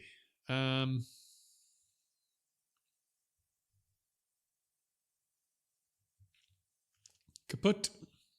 Welcome back. Kaput, I recommend the same ones that I teach all the time. So start with intensive breath so that you can finally get your mind to go somewhere and stay there for a bit. And since you have ADHD, your mind is going to be even more rowdy than a normal person's. I know this because I was diagnosed at 18.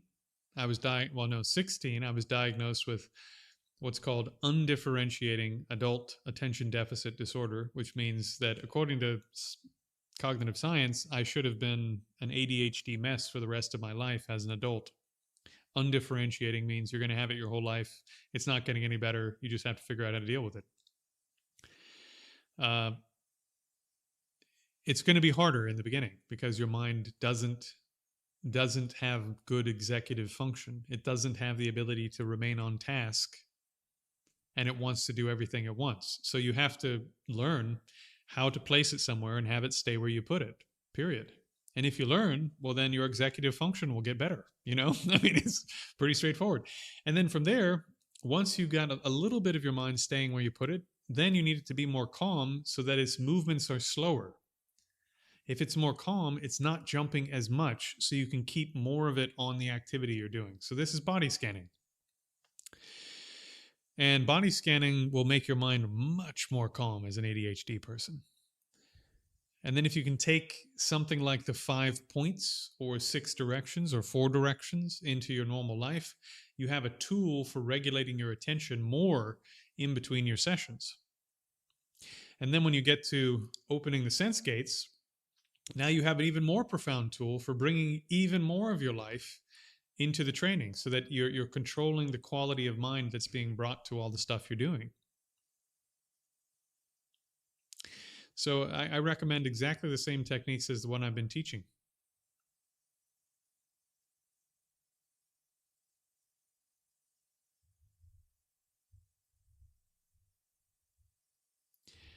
Jones Rinpoche.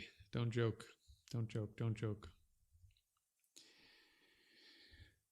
In meditation, I never saw consciousness without content. Yep, yeah, that's possible. Is there consciousness of some object? There's consciousness of the subject. The mind is aware. The mind is aware that it is prepared to be aware of something, and that's about it.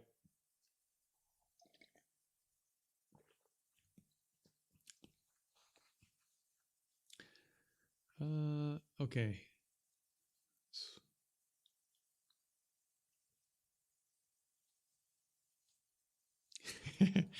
Yeah, that's okay. So the Tibetans, Andal,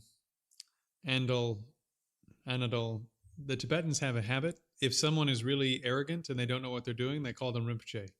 And this is actually a big problem for Westerners because they don't understand the Tibetan sense of humor. Like if Tibetans think you're full of shit, they'll usually call you something really high and mighty, which we do sometimes in the West. We'll say, of course, boss. Yeah, whatever you say, right? And so they do the same thing in Tibetan where they'll go, oh, yeah, Lama so and so said whatever, or Rinpoche so and so. And they're actually poking fun at you a little bit because you're getting a bit too big for your britches.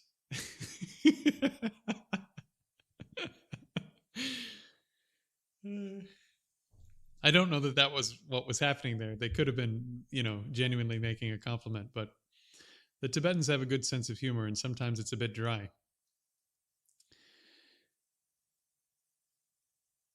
Yeah, meditation is a door to a rich life. Absolutely. Actually, Bell, that's very insightful that we're using the wrong tools for a good life. That's exactly right. This is what the Buddha is saying. We have the desire to chase stuff that will only do one of two things: lead to disappointment or increase desire, which can't be a path to happiness by necessity.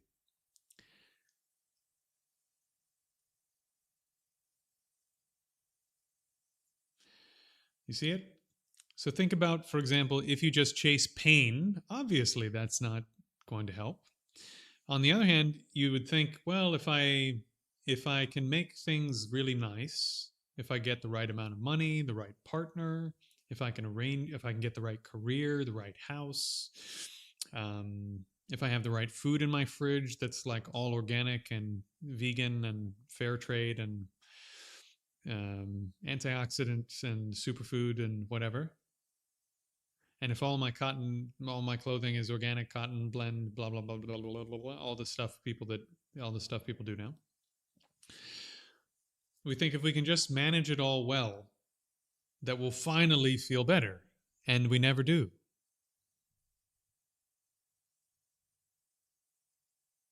Why? Well, think about it like this. When you've been sitting down for a long time, as we have now, it's a relief to stand up, isn't it? But if you stand up for too long, it's a relief to sit down. And maybe you've been sitting down for a while, and then you get tired and bored and painful from sitting, so it's a relief to lay down. But if someone made you lay down and not get up, it would be a relief to stand up when you could finally get out of bed, wouldn't it? And if you eat too much, it's uncomfortable. But if you stop eating because it's uncomfortable to eat too much, it becomes uncomfortable that you haven't eaten enough. And as enjoyable as sex is, if you carry on with it continuously for too long, it becomes uncomfortable and painful. And it actually becomes boring too.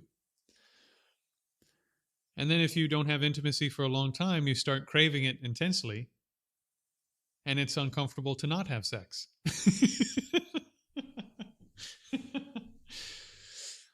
You put on a really nice shirt that's your favorite shirt. And you go, yes.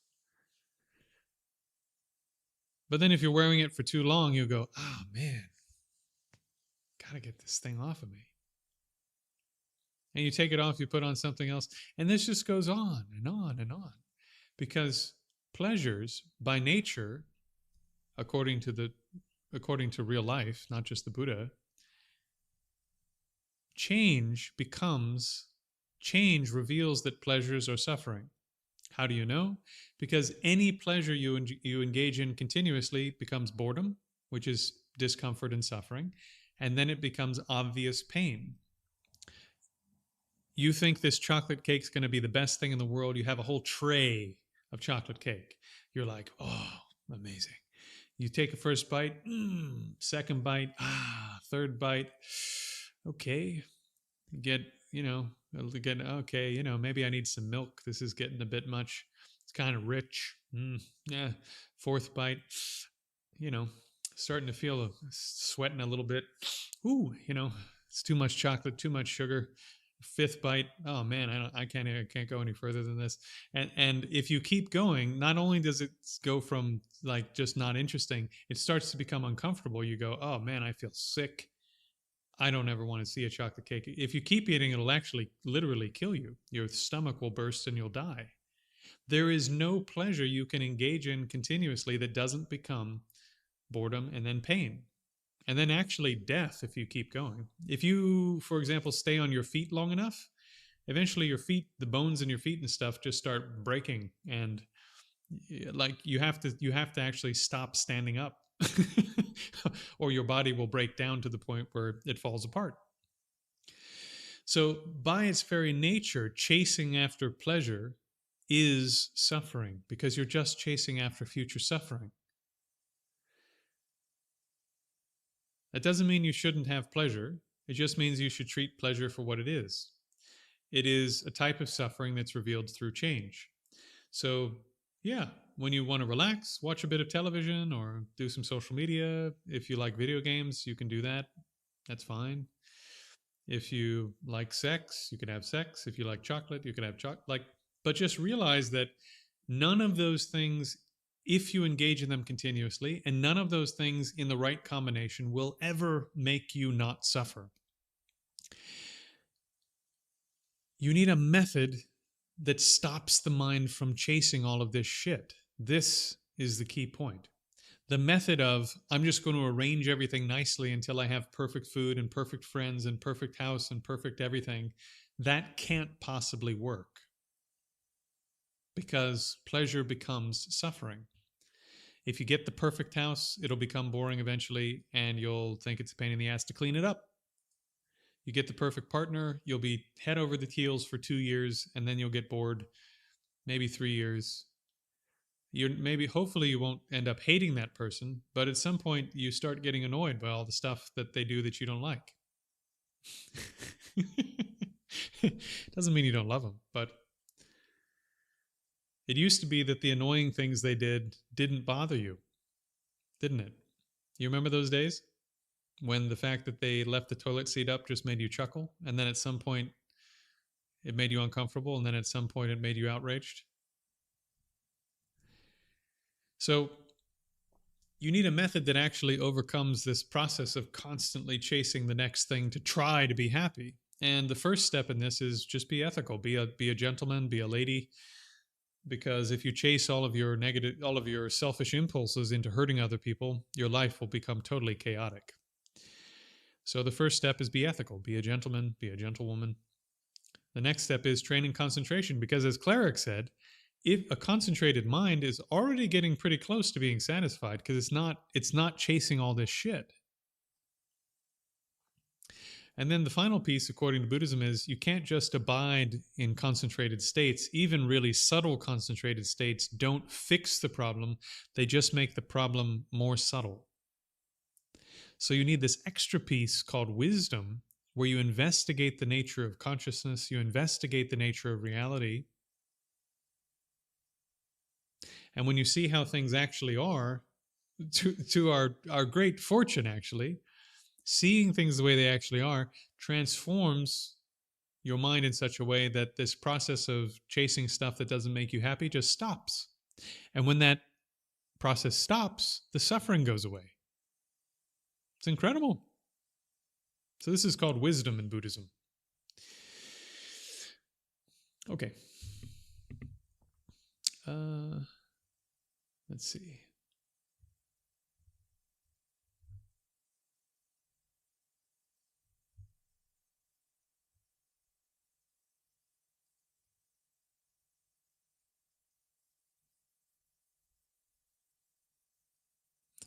Not sure about the Maitreya thing. Weren't we all diagnosed with ADHD? Probably. If you're in my generation, I think most everybody was.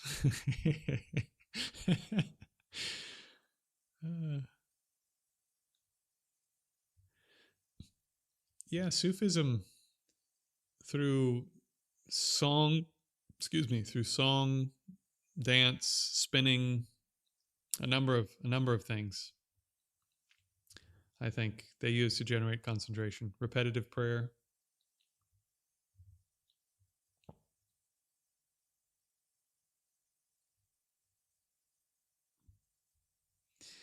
I'm not saying organic food is bad, Casey. There's nothing wrong with organic food. I'm just saying that if you think organic food will make you happy, it can't.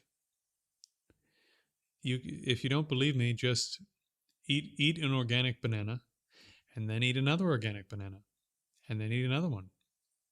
And pretty soon you're going to be really bored with organic bananas, and then you're going to get a stomach ache. And if you keep going, you'll go to the hospital. Because pleasure is a type of suffering that's only revealed to be suffering through change. If you continue eating the organic bananas, eventually you get bored, then you get sick, and if you keep going, it'll actually kill you. I know it sounds funny, but you can burst your stomach by overeating. And people do this from time to time, or they eat so much that they, regurgitate some stuff and breathe it in and die. This happens to kids sometimes. Why does it happen? Because they think that the pleasure is happiness, so they do more of the pleasure than is functional for what the thing can actually do. Food can feed your body, no problem. But as soon as you're doing more than feeding the body using food, and you're pursuing it for some other reason because you think it'll make you happy, that's dysfunctional. You see? Okay.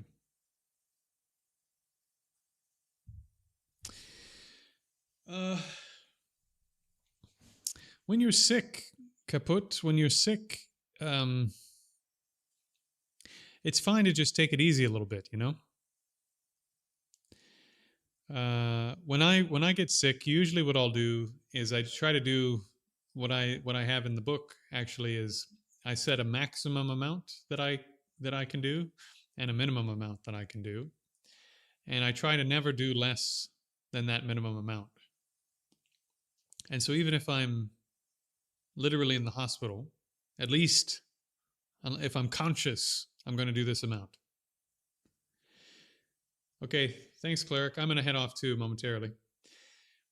Um, so you have this range of sort of maximum and minimum effort, and when you're at your lowest and nothing is working and you're depressed as hell or you're sick as hell or whatever, you do the minimum to keep the habit going.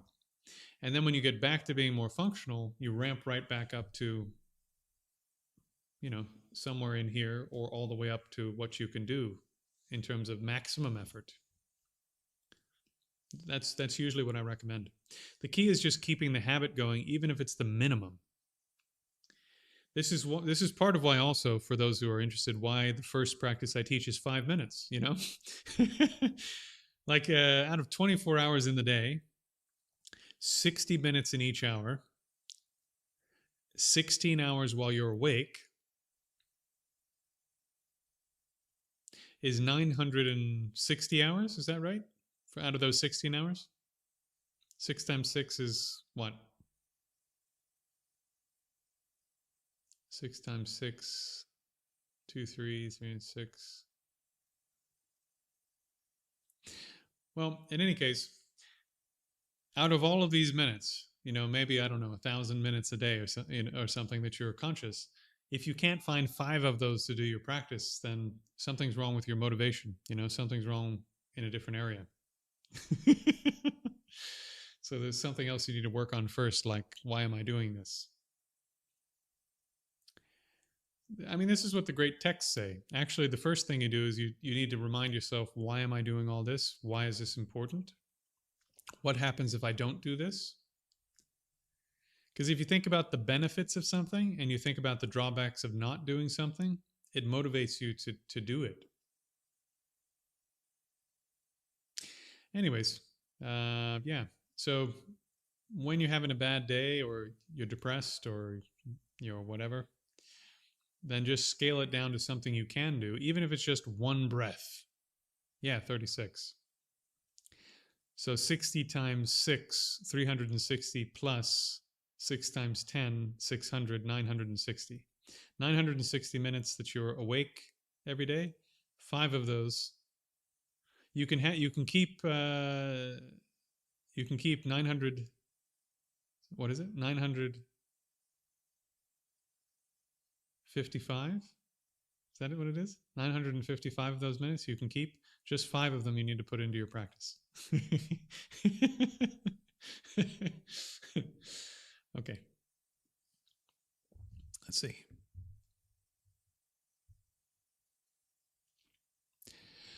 So for those who are hanging out and getting something out of this, let me remind you all, the stuff that I teach for free. So everybody gets access to it. There's no paywalls for anything. However, in order to do this for free, since this is all I do, between 70 and 100 hours a week is help people over the phone, train people in meditation, make content for, you know, people to be educated about these things, etc. I have to have community support, or I can't do it for everybody. So if you're getting some value out of this, please do, if you can. If you're, you know, don't do it if you're not able. But if you're able, whatever you can contribute, drop a donation in one of the links down below, or sign up on YouTube as a member, or you can send through a super chat. But all of the money that comes through YouTube, of course, they take about 30%. So if you want to send more of it to me and have it go to me, actually, the best thing to do is just use one of the links down below on GoFundMe, slide the GoFundMe part of the donation down. And on Venmo, obviously, you can just send it straight through. So yeah, the people who donate make this possible for everyone to be able to do it for free. So we owe you, I owe you, the community owes you. If you're able to help, please do. Otherwise, at some point, I won't be able to continue doing all this, and that would make me sad. All right, next. Mm,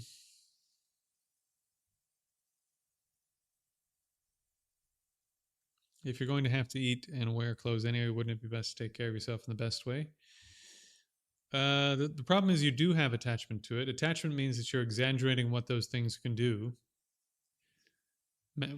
You're looking at those things and exaggerating what they can accomplish. This is a problem that we all have. It's one of what Buddhism calls the three poisons. Almost every single perception you have is infused with either an exaggerated sense that something is negative, or an exaggerated sense that it's positive, or something even more basic than this, which is just that you misunderstand how and misperceive how it exists. So if you, most of the time, probably 99.9% of the time, where you're pursuing something because you think it's the right thing to do, there's an element of exaggerating the perception of that thing. And if you don't believe that, then just try to, I don't know, try to eat a slice of apple that isn't organic if you're an organic person. Probably even thinking about it, your mind is going, right? But for fuck's sake, like 99% of the world is eating apples like that and not dying. And so the fact that you have this exaggerated repulsion to the non-organic thing shows you that you have an exaggerated sense of the benefit of the one that you like.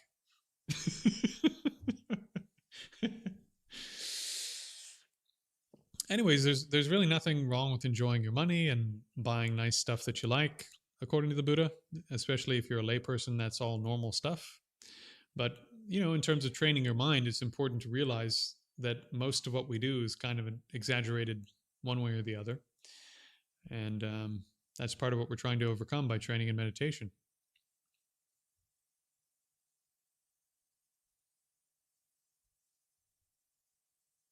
Hey, Barack. Welcome, welcome. Glad to hear you're working through the school stuff.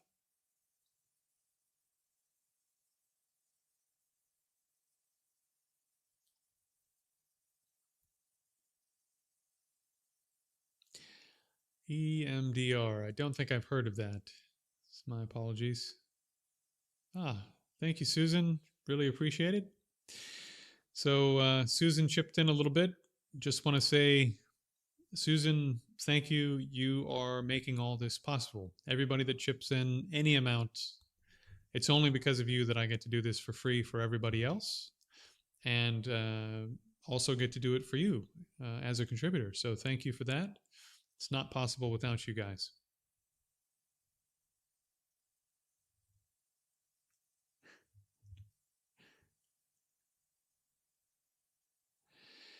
Look, man, Casey, if you can eat whatever you want, it's not my business. So,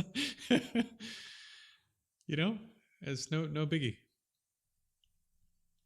Don't get hung up on the specific example. Think about the general description. The general description. Don't get hung up on the specific thing. Look at the way that your mind works as a general principle. That pleasure, no matter what it is, if you just carry on with that one type of sensory pleasure continuously, it becomes boredom, and then it becomes discomfort. Like even if you absolutely love video games, for example, which quite a few people can play for 18 hours at a time, at some point you get bored with it, and the pain in your body becomes too much, and your mind gets too screwed up to do it, and it stops being fun. And if you keep going, it becomes it becomes uncomfortable, completely uncomfortable. And actually there are people that die over playing video games. So it's just this weird thing where we think the pleasures that we're pursuing are somehow making us happy, or have the potential to make us happy, or lead to happiness somehow, and they don't. That's not what pleasures do.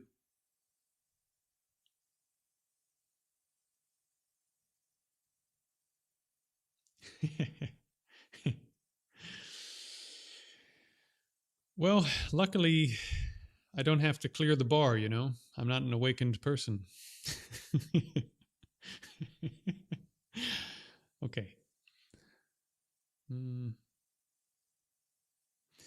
If you want an easy way to gain the benefits of meditating without meditating, there isn't one. Sorry. If you find it too boring, grow up.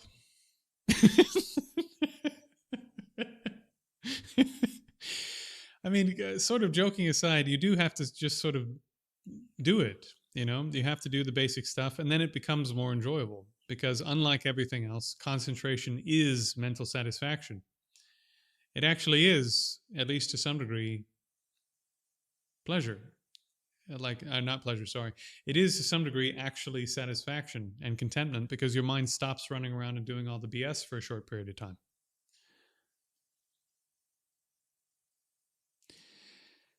I don't know. I don't know, Belle. I don't know what to do with your inner child. Your inner child finds its way onto the stream a lot.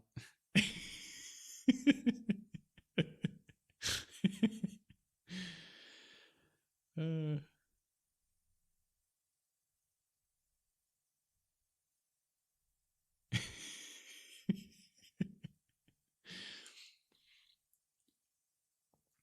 I mean, the thing is, uh, not to overpromise, but all of this stuff that we deal with, most of it is kind of up here. It's on the very surface of your mind, like waves on the surface of a lake in the mountains.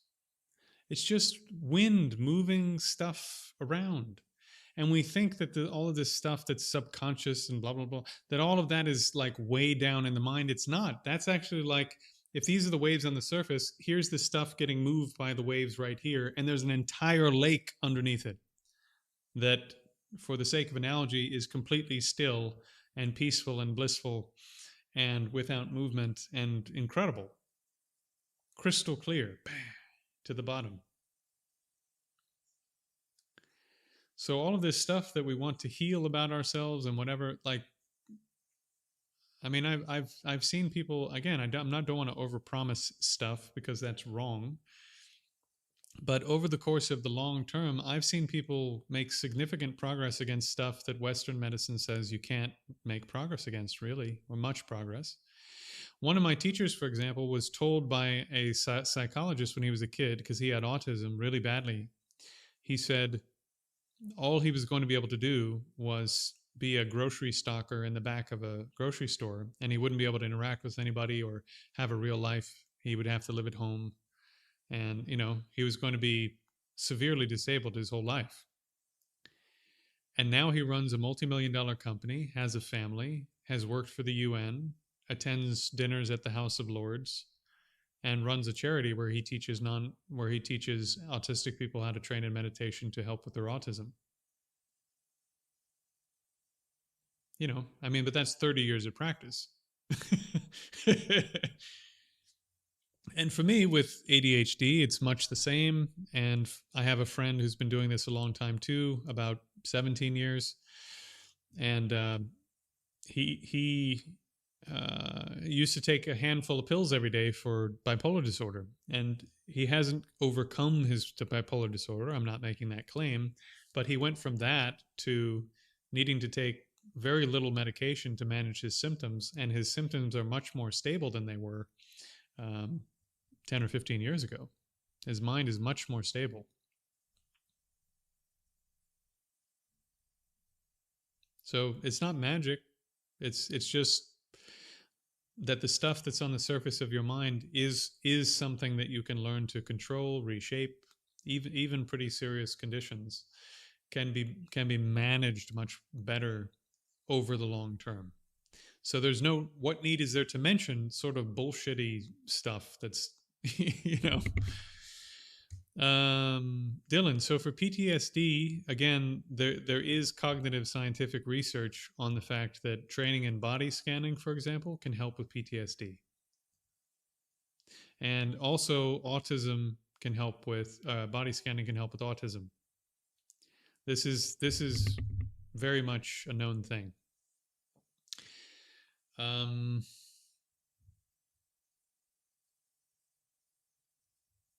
Okay, let's see. Why would you meditate with slop in your body? I mean, honestly, what's really interesting. At some point, I'll do a screening for this documentary, Casey. But there's a documentary about a monk, a tantric monk in Japan, who committed to a 7. There's a practice in a specific sect um, of that tantric school where they do. I think it's 6 years or 7 years of very intensive practice. And part of that practice is that they basically hike around a mountain for something like between 6 and 12 hours a day for 7 years, every day. And then they stop in between, they do various practices. And what's really remarkable is I can't remember how many calories it is, but they eat something like, uh, in terms of equivalence, I think it was like 1,500 or 1,700 or 1,800 calories, which even for a person who's basically not doing anything isn't enough for them physically to carry on doing that, and yet they do anyway. So training and concentration is a nourishment, actually. It's a type of nourishment. So if you gain even a little bit of concentration, there's this quality that's called pliancy in the text, but the way that it's experienced is that like your whole body feels like your nervous system has just been washed, like down to the little bits in your neck and your fingernails and your toes and everything. It just feels like your whole system's been washed and is sort of fuzzy clean, you know what I mean? Not tingly, but like how do I describe it? Like you're wearing a velvet suit, you know? That's a terrible example. But it's sort of like that. The whole system just sort of well oiled, well tuned. And that quality of that, the whole system being that way with great energy, well tuned, doesn't depend on what you've eaten for the day. It depends on whether or not you're able to generate concentration when you want to.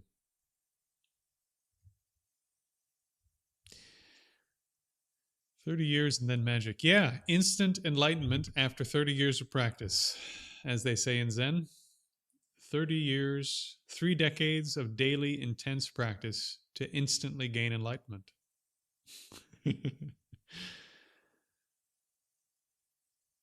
Sawada teaching psychic powers. Okay.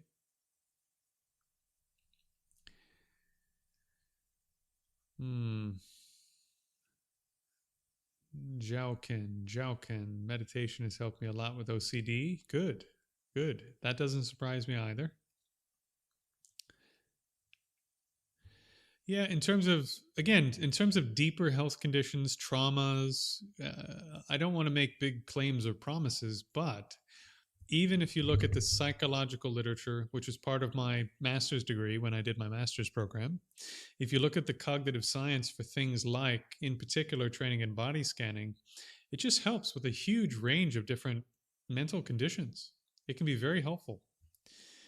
I haven't seen research on it for OCD, but it does make sense to me that it would help with OCD. In terms of trauma, same thing, you know?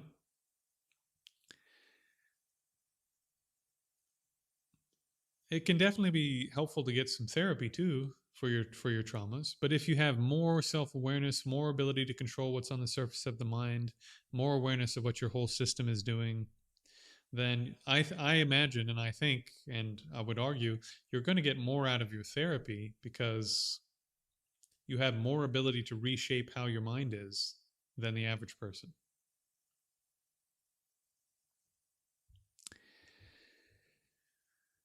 Okay. Yeah. Bell, there's no reason to be afraid of the word tantra. Tantra is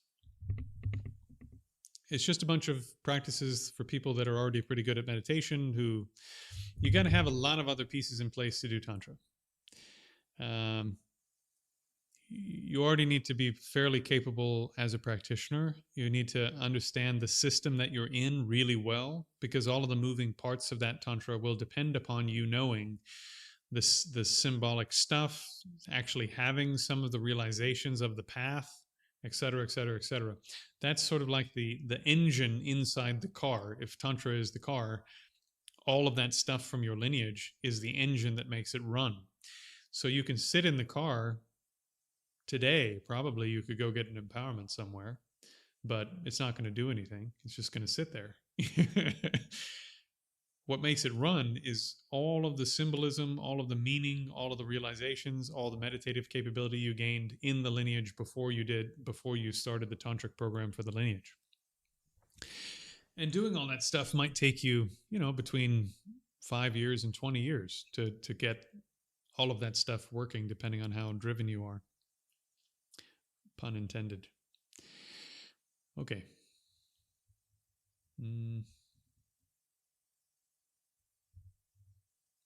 Casey fam, yeah, man. It is definitely OP. Yeah, Kensei Rinpoche, Diglo Kensei Rinpoche, Lewis. Incredible practitioner. Truly, truly incredible. One of the greats of our time.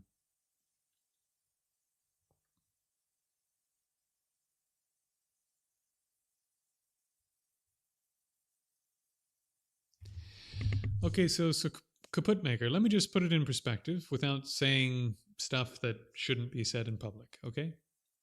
In terms of why do lineages guard their teaching so strictly and what would happen if you attempt to do the techniques in the Yogi documentary, for example. Okay. Just as an example,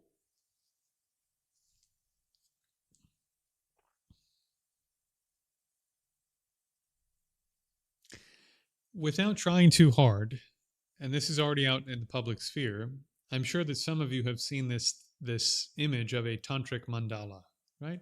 The mandala of a tantric deity. To do that practice, you have to visualize yourself as the deity, be aware of simultaneously all of the meanings of all the symbols that are visually represented on the deity. You have to then be able to visualize in 3 dimensions, completely surrounding you, the entire environment of the deity, as if it is a real environment that you are standing in as the deity. And then on top of this, let's say that the mandala has 147 deities besides you in the mandala. You have to be able to visualize all of them as if they're real, down to the pupils on their eyes not changing for a period of 4 hours at a time. So that the entire environment you're sitting in, both your body, and then on top of that, inside your body, you're visualizing various other things as the deity, with other deities inside your body also doing stuff. And then on top of that, there's other things you're doing while you're doing all of that. So this already sounds impossible to probably everyone in the room. And yet this is called the course, the easy, the entry of tantric meditation. This is what you do basically first to get ready for the real stuff.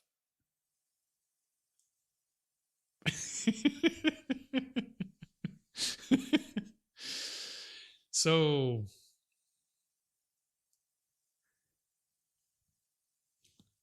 the trouble is, if you did that kind of meditation, for example, and you got decent at even just seeing yourself as the deity, and then you started walking around thinking you're an actual deity because you can visualize yourself as one in your head and make it a convincing duplicate, you've actually gone crazy.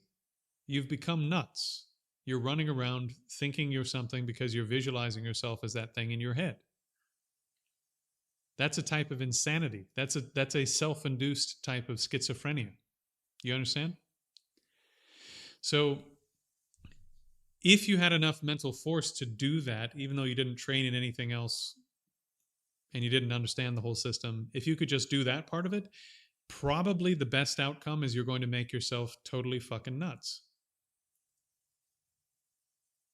Especially if you didn't carry on studying and understand what the whole system was for. So in so many words, these things are kept secret. One, because they're really hard. Two, because they're easy to misunderstand and subject to lots of misunderstandings. And three, because if you are a capable person and you put effort into it, it can hurt you. It can really screw you up mentally. And then the later practices can also screw you up physically. So it's kept secret because you need a lot of preparation to actually do it. And if you're the type of person who doesn't need that preparation and you dive right in and you have some capability and stuff happens, you're more likely to make yourself crazy or screw up your nervous system or screw up your body than you are to be successful in the practice. So it's kept secret not because they want to charge you a bunch of money for it or because they're just being dicks. It's kept secret because you can hurt yourself really bad. And so the advice is find a lineage you like, train hard in that lineage, learn all the symbolic stuff that holds the images and so forth in that lineage together, do the standard types of meditation that lead to the actual realizations that I talk about on here, for example, most of the time when I'm talking about rumination meditation and all of this stuff, right? Do all those things so that you develop the actual mental activity that is the path of training.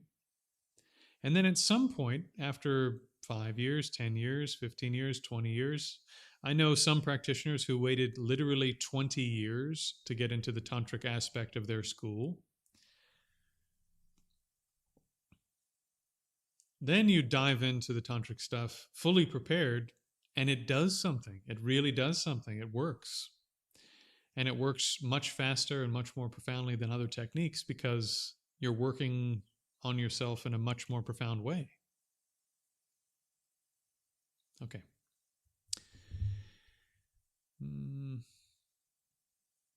Do I need a vacation or more meditation? Probably both.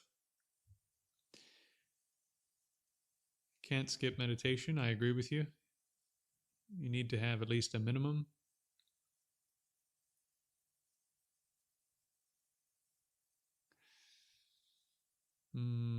All roads lead to meditation.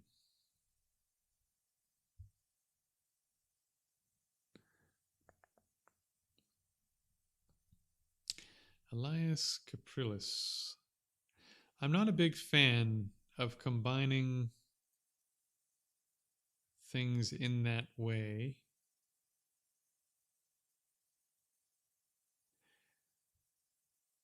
I mean, especially with something like Dzogchen. Dzogchen is just to put it in perspective for those of you who have seen a lot of weird stuff about Dzogchen on the internet, who may stumble upon this later. To accomplish Dzogchen practice, and at some point I'll put a documentary up where people are doing Dzogchen practice and you can just see what they go through to accomplish that practice. This has nothing to do with just like sitting there looking at your mind and following your thoughts in a normal sense. To accomplish those practices, usually they literally they do a practice where this was in the Yogis of Tibet documentary. They have a box and they sit in that box without leaving that box 24 hours a day for over 3 years. And anytime they're awake, and quite often when they're sleeping in an upright position, they are trying to just make their mind abide in a non-doing state until the subtlest part of their mind becomes manifest, because they have, through non-doing, they have made the other layers of mind temporarily dissolve and make manifest, make obvious the subtlest layer of consciousness. Then once they can do that, they actually rest. They simply let the mind rest or abide or marinate in that subtlest layer of awareness. And then they combine that subtlest layer of awareness with the awareness of selflessness, the awareness of emptiness.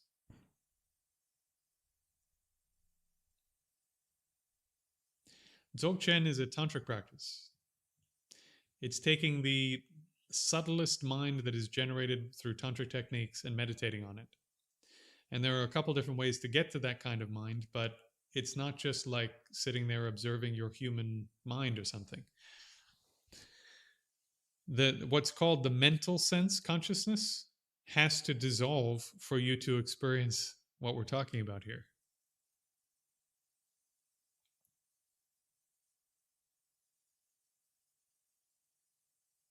So the idea that like you're going to take the subtlest aspect of consciousness you have and combine it with, I don't know, Native American drumming or sacrificing chickens or something, doesn't make any sense.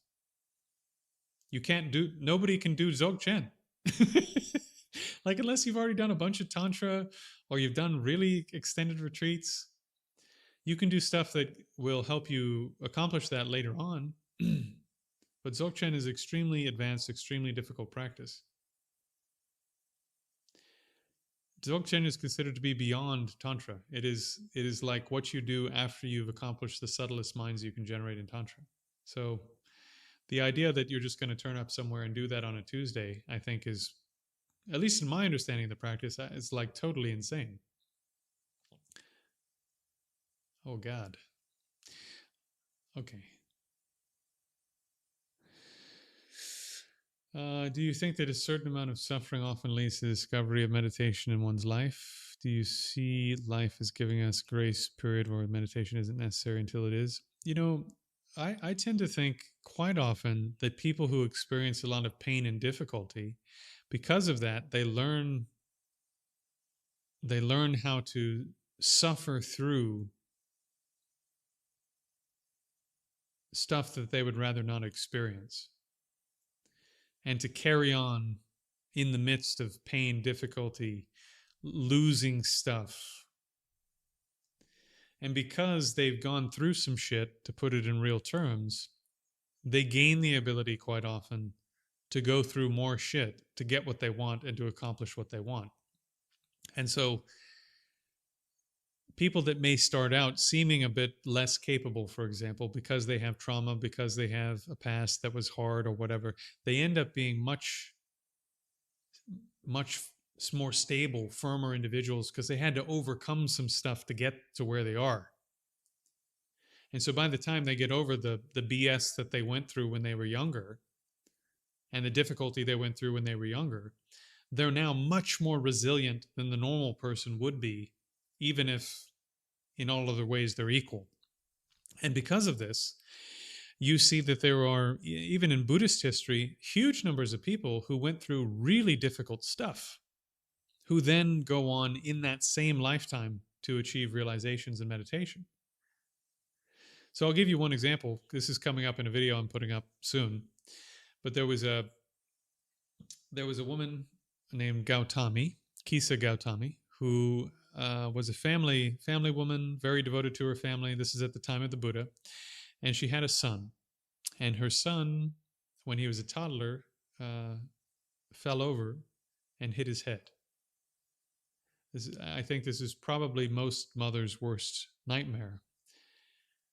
But as soon as he hit his head, he stopped moving and stopped breathing. And so she ran over to her child, tried to revive him, tried to do whatever she could, nothing. She starts running. She loses her mind, picks up her child, is running around to people and saying, I need a doctor. Someone needs to help me. I need some medicine for my child. And people were looking at her dead child and saying, it's too late. There's nothing that can be done. And someone finally says, why don't you talk to the Buddha? The Buddha is good at dealing with these kinds of things. And see what he says. And so she rushes to the Buddha and shows the Buddha her child, and they're near a little village. And the Buddha says, okay, I can help you. I can help you. All I need is 4 or 5 mustard seeds. And mustard seeds at that time would have been very common as a seasoning, as I understand. So most households, or maybe even all households, should have had mustard seeds. And so she rushes into the village. But the Buddha had given her one more piece of instruction. He said, these mustard seeds, they must be mustard seeds from a house where no one has died, from a family who hasn't experienced death. And she says, okay, no problem. And she runs into the village, but house after house, a grandfather has died, sorry. My child has died, sorry. My sister has died, sorry. My wife has died, sorry. And she goes from house to house to house to house until finally it occurs to her, everyone everyone dies. And you can die anytime. And my child has passed away. And somehow she just sort of settles and is able to grieve and let this pass. You know, this is part of how it is. As horrific as it is, this is part of how life is. We don't know when we're going to die. It can happen anytime. And this is just one of those times. So she goes back to the Buddha. I think, they don't get into all the details, but I'm assuming she buries her child and all of this. And then she becomes a student of the Buddha. She becomes a nun. And in that same lifetime becomes one of the Buddha's greatest accomplished meditators amongst his foremost female disciples at the time, and attains nirvana in a single lifetime. So these things that we go through need not make us weaker. They may indeed make us stronger than we were before.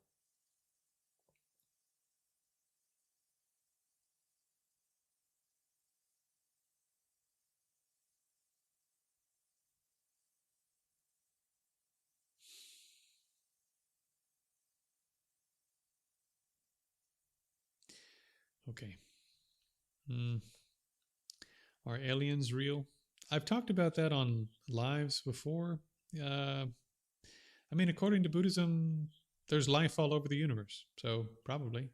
Are they visiting Earth? I have no idea. Okay. I assume we shouldn't evaluate our meditation because how do we know what it's actually working? No. You definitely want to evaluate your meditation. So there are specific steps and stages, and there are signs at each step and stage, or at least most of them, that you've accomplished whatever aspect of that you can at that level of your training. So, for example, when you first contact the object of meditation, you can keep the mind there for a little while, a few seconds. The first sign that you've accomplished that is that your mind seems worse than ever. Why? Because you notice for the first time that you can't keep your mind where you put it.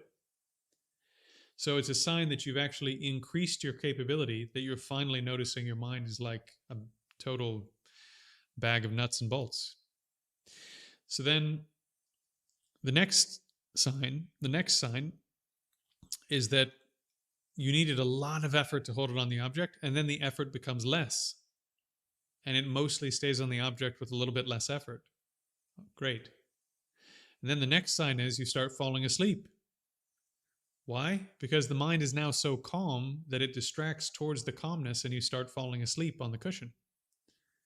You can also fall asleep before you have calmness, just because this is something that happens in the first couple of years of training to some people. But if the mind is pretty stable and lucid for the first part of the session and then you start falling asleep, it's because the mind is getting distracted by the calmness. So then, again, there are all these steps and stages, and there are techniques and there are things that help with each step and stage, which is how I teach. I teach these things in that order. So you want to assess, where you're at, and there are real things that happen, and they actually make sense, and it's not magic. It's cause and effect. Okay. Susan has a Neigong background. Fantastic. Neigong is really nice. Really good stuff.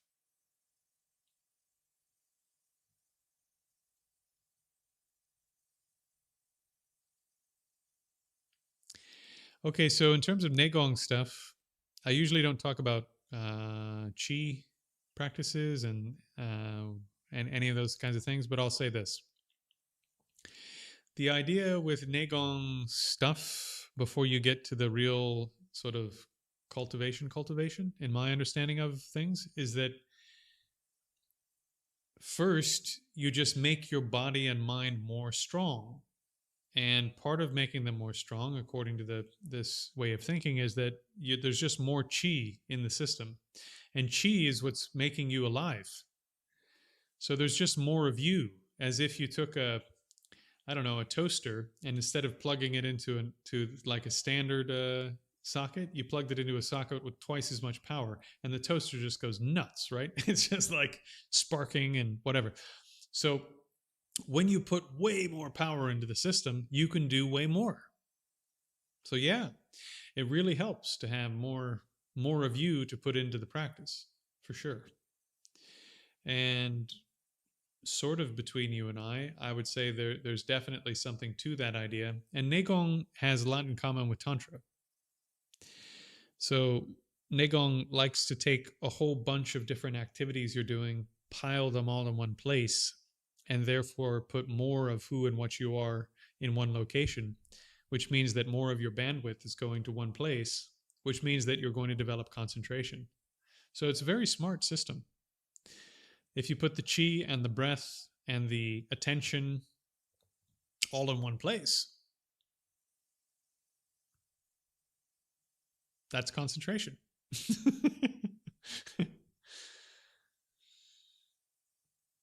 uh, Yogananda was probably wrong, but that's okay. I don't mind if you don't mind. Is meditation the most fun activity we can do? Meditation will ruin your good times, and then it will make your good times even better than they were before.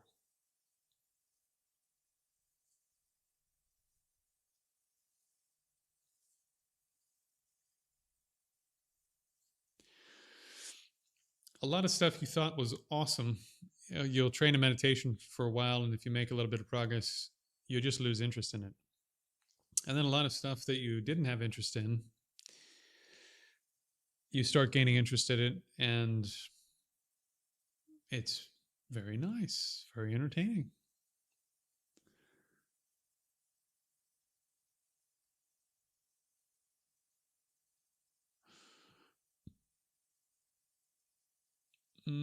Guru yoga is a complicated subject. I would need to prepare to talk about Guru yoga. But yeah, the signs I just described are the ones that you would experience. I mean, probably if you haven't done a whole lot of training in meditation up to this point, those are the ones you would experience kind of around now, you know. But yeah, there's a whole bunch of signs that point the way, and there are different techniques you use at different times. And you know, the order that I've put things in for the course will sort of, even if you don't know what the signs are, it will see you through the process, just because I've arranged them in an order that creates the least amount of stumbling blocks.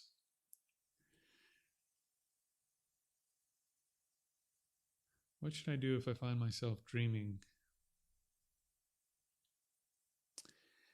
Bring your mind back to the activity. In the beginning, in particular, meditation is learning how to put your mind on a task. Let's say holding it on the breath, and taking all of the bandwidth of your mind and pooling it into one little place and putting it all right here, bang, right? So that all of everything has been smashed into this one little tiny place. And so that if part of your bandwidth then moves back out and it's having a little movie dream over here, or all of it, then you've either lost the object, or a huge amount of your bandwidth is off doing something else instead of being where you told it to be.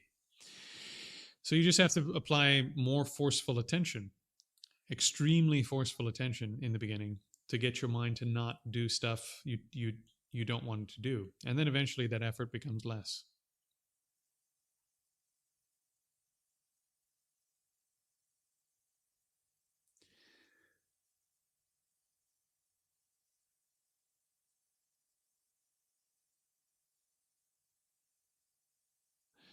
Will shikantaza alone lead to nirvana enlightenment? I think shikantaza in the context of training with a great master could lead to enlightenment, yeah. Would shikantaza alone at your house without instructions lead to enlightenment? No. Zen practice relies on pointing out instructions and a personal relationship between the guru, the mentor, and the student.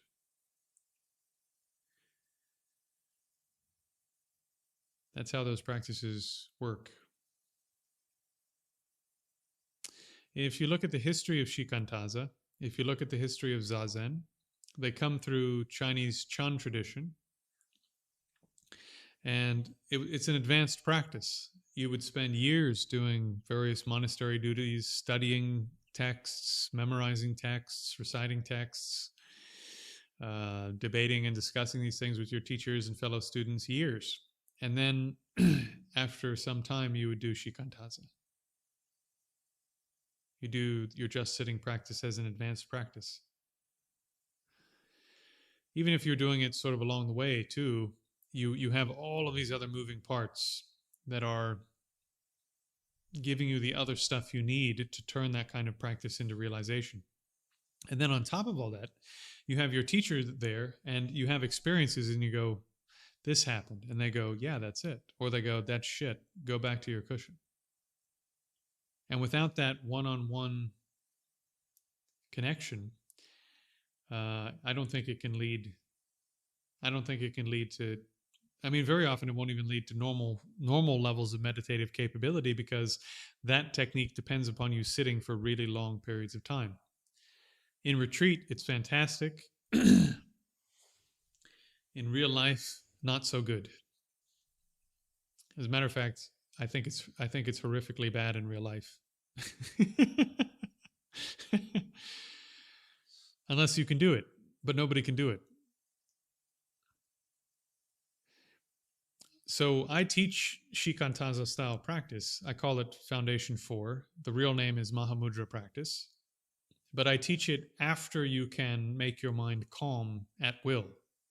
Once you can make your mind calm and you can meditate on consciousness without the mind getting drawn in by the contents of consciousness, then you can actually just sit. So if you can actually just sit, of course, it's a fantastic practice. If you can't, and your mind's actually running around between your five senses and the contents of consciousness and blah, blah, blah, blah, blah, it's a terrible practice. Do you understand what I mean?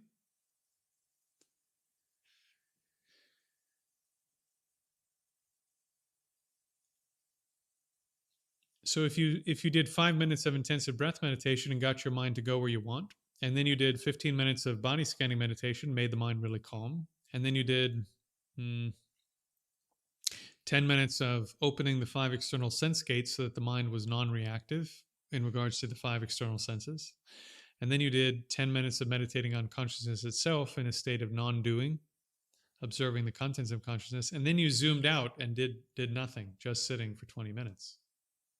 That would be a profound 20 minutes because you prepared the entire system to rest in a state of observation of itself without doing anything in particular.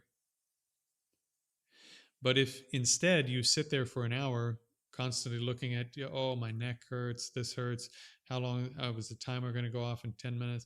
What am I going to have for breakfast? Ooh, what was that sound? All you're doing actually is just chasing stuff around and I suspect actually that most of that time isn't actually training you in anything. If you were in retreat and you were just sitting like that without moving the body for 12 hours at a time, it would be very profound and it would work. But if it's an hour a day or even 2 hours a day, I strongly suspect that won't do much compared to what I'm teaching.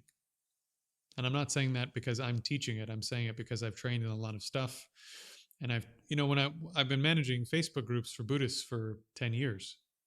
I've seen 1 million people come and go in these groups, and I've just gotten to talk to a lot of people. And then the last 5 years, I've been teaching these techniques to a very small group of people, and I've talked to them about their experiences, which have been diverse coming in. But as they've trained in these techniques, they have consistently made progress year over year until they're having experiences that are quite, quite profound.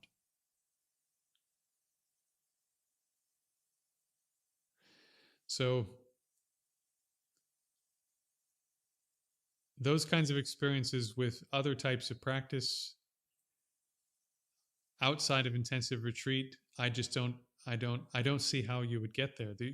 You just don't have enough time.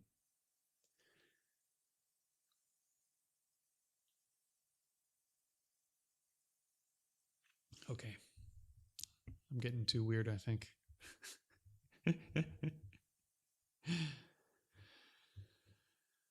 All right, my friends. I'm going to answer just this last question and then wrap it up for today. Just one final reminder, I do teach all this stuff for free. To teach it for free and keep the lights on, since I'm doing this um, as a full-time job and a half, 70 to 100 hours a week, I do have to have community support. So if this is valuable to you guys and you want me to keep doing it, I need a few people to donate in order to keep the lights on and carry on doing it. So if this is valuable to you, please do click one of the links below and contribute whatever you can so that I can carry on doing this for one more month.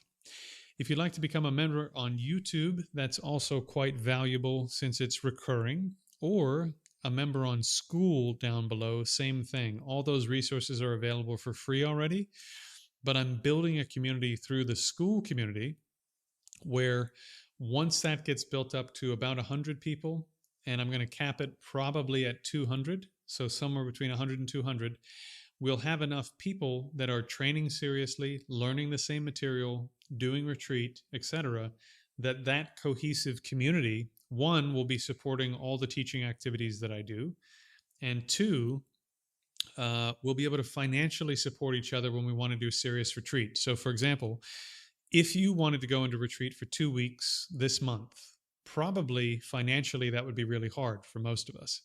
However, if there were 100 other people who were willing to take the, I don't know what a half of your bills are, let's call it $1,000, between 100 people, that's $10 each to send you into retreat for 2 weeks. You understand?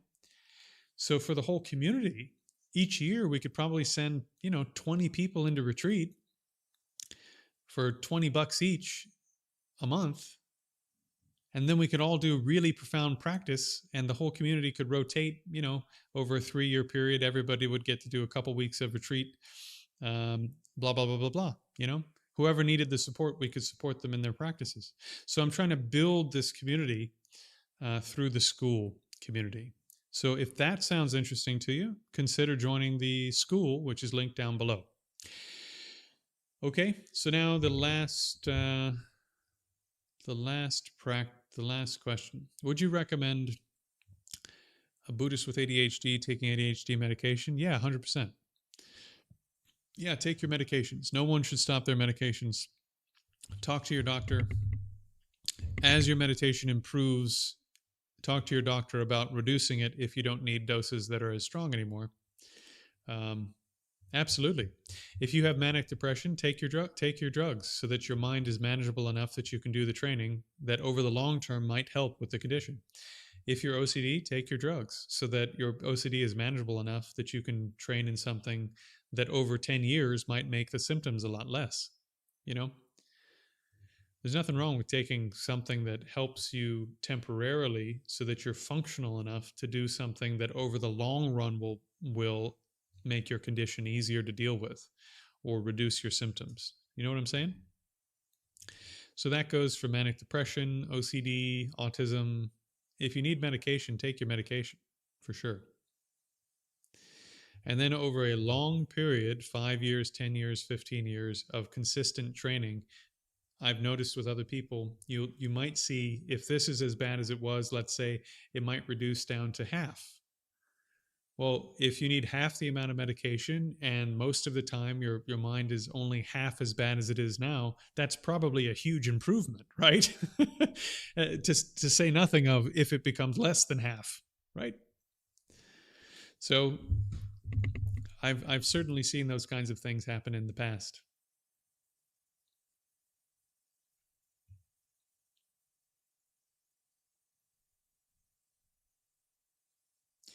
Okay.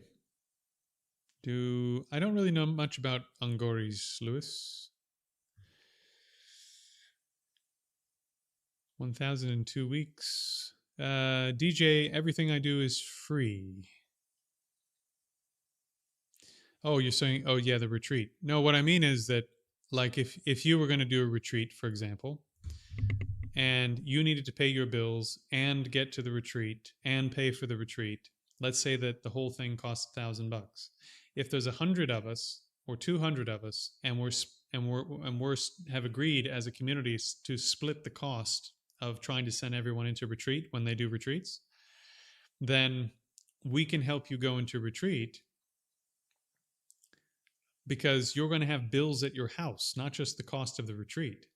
2 weeks of not working is a lot of money you didn't make to pay your rent and to pay your water bill and to pay your phone bill and to make sure that your kids' school fees are paid. You understand what I'm saying? Especially as you get older, there's going to be stuff that financially will stop you from going into retreat. And this is what I'm trying to fix for lay people, or at least people that want to do that kind of thing. Does that make sense? And so if we can get enough people together, some of us will just be part of the community and probably will pay for our own stuff for the most part and whatever. But between all of us, for the people who are serious and can't afford it, the community can come together and help those people go into long-term retreat, a week, 2 weeks, 3 weeks, a month, without those people's lives completely falling apart. Which means that we can make progress over the long run together by supporting each other. This is what I'm trying to build. And for now at least, I'm kind of parking that project on the school course because yeah, one, I want to train people up to be able to do this, because doing 2 weeks of retreat is not easy. Doing a month of retreat, which I've done in the past, doing a month is not easy. And so you need to have your ducks in a row mentally. You need to know what it is you're doing in retreat, blah, blah, blah, before you do long retreat. Otherwise, you're just wasting your time and your money. And anyways, so the overall point is that I want that community, our community, to have access to be able to do long-term retreats. And so the people that are basically supporting the effort of me being able to teach everyone for free by joining the school, and the people who are training more in depth in the material, because I'm going to put my book on there as well, through the school and talking to me through school, those people I'm going to help train up and mentor so that they can do long retreat. And then the community as a whole, hopefully, if we're all into it, which I hope we will be, within 2 or 3 years, we'll be able to start sending people into longer term retreat. That's the idea.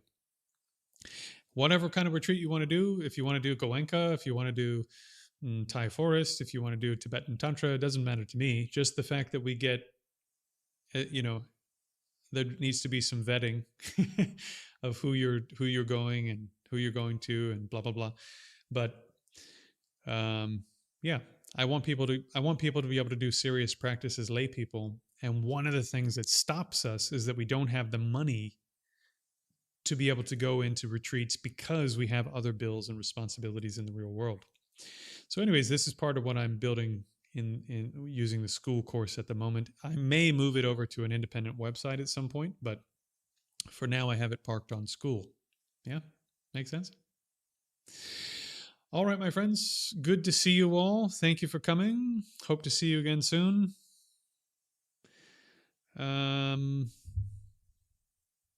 Next couple of days, I'm going to be dropping a new piece of, no ayahuasca. See, this is the point. So I'll talk to people eventually about sort of like how I'd like to vet retreat stuff, because you shouldn't be going to the Bahamas for like a surfing retreat or something stupid. It should be real retreat. All right. There's a new piece of content coming in the next couple of days, so keep an eye out for that. And over the weekend, I think, with a bit of luck, I'm going to be able to interview this incredible practitioner who has a rare lineage of Shaolin practice. Full-on system, body training, mind training. That's a system designed for the actual sort of meditative curriculum, you could say, of Shaolin. But it also includes, you know how I have these little exercises to help your body? It's a fully developed system that has all of this stuff in under one roof and much more sophisticated on the body side than the stuff that I do. Really cool. So I'm going to be talking to him about his life, his practice, how he does his stuff in real life. I've known this guy for a couple years. Great guy. Anyway, so hopefully with a bit of luck, that'll be on Saturday. Otherwise, it'll be next week. Okay. I really must go. Thank you for attending. More to come.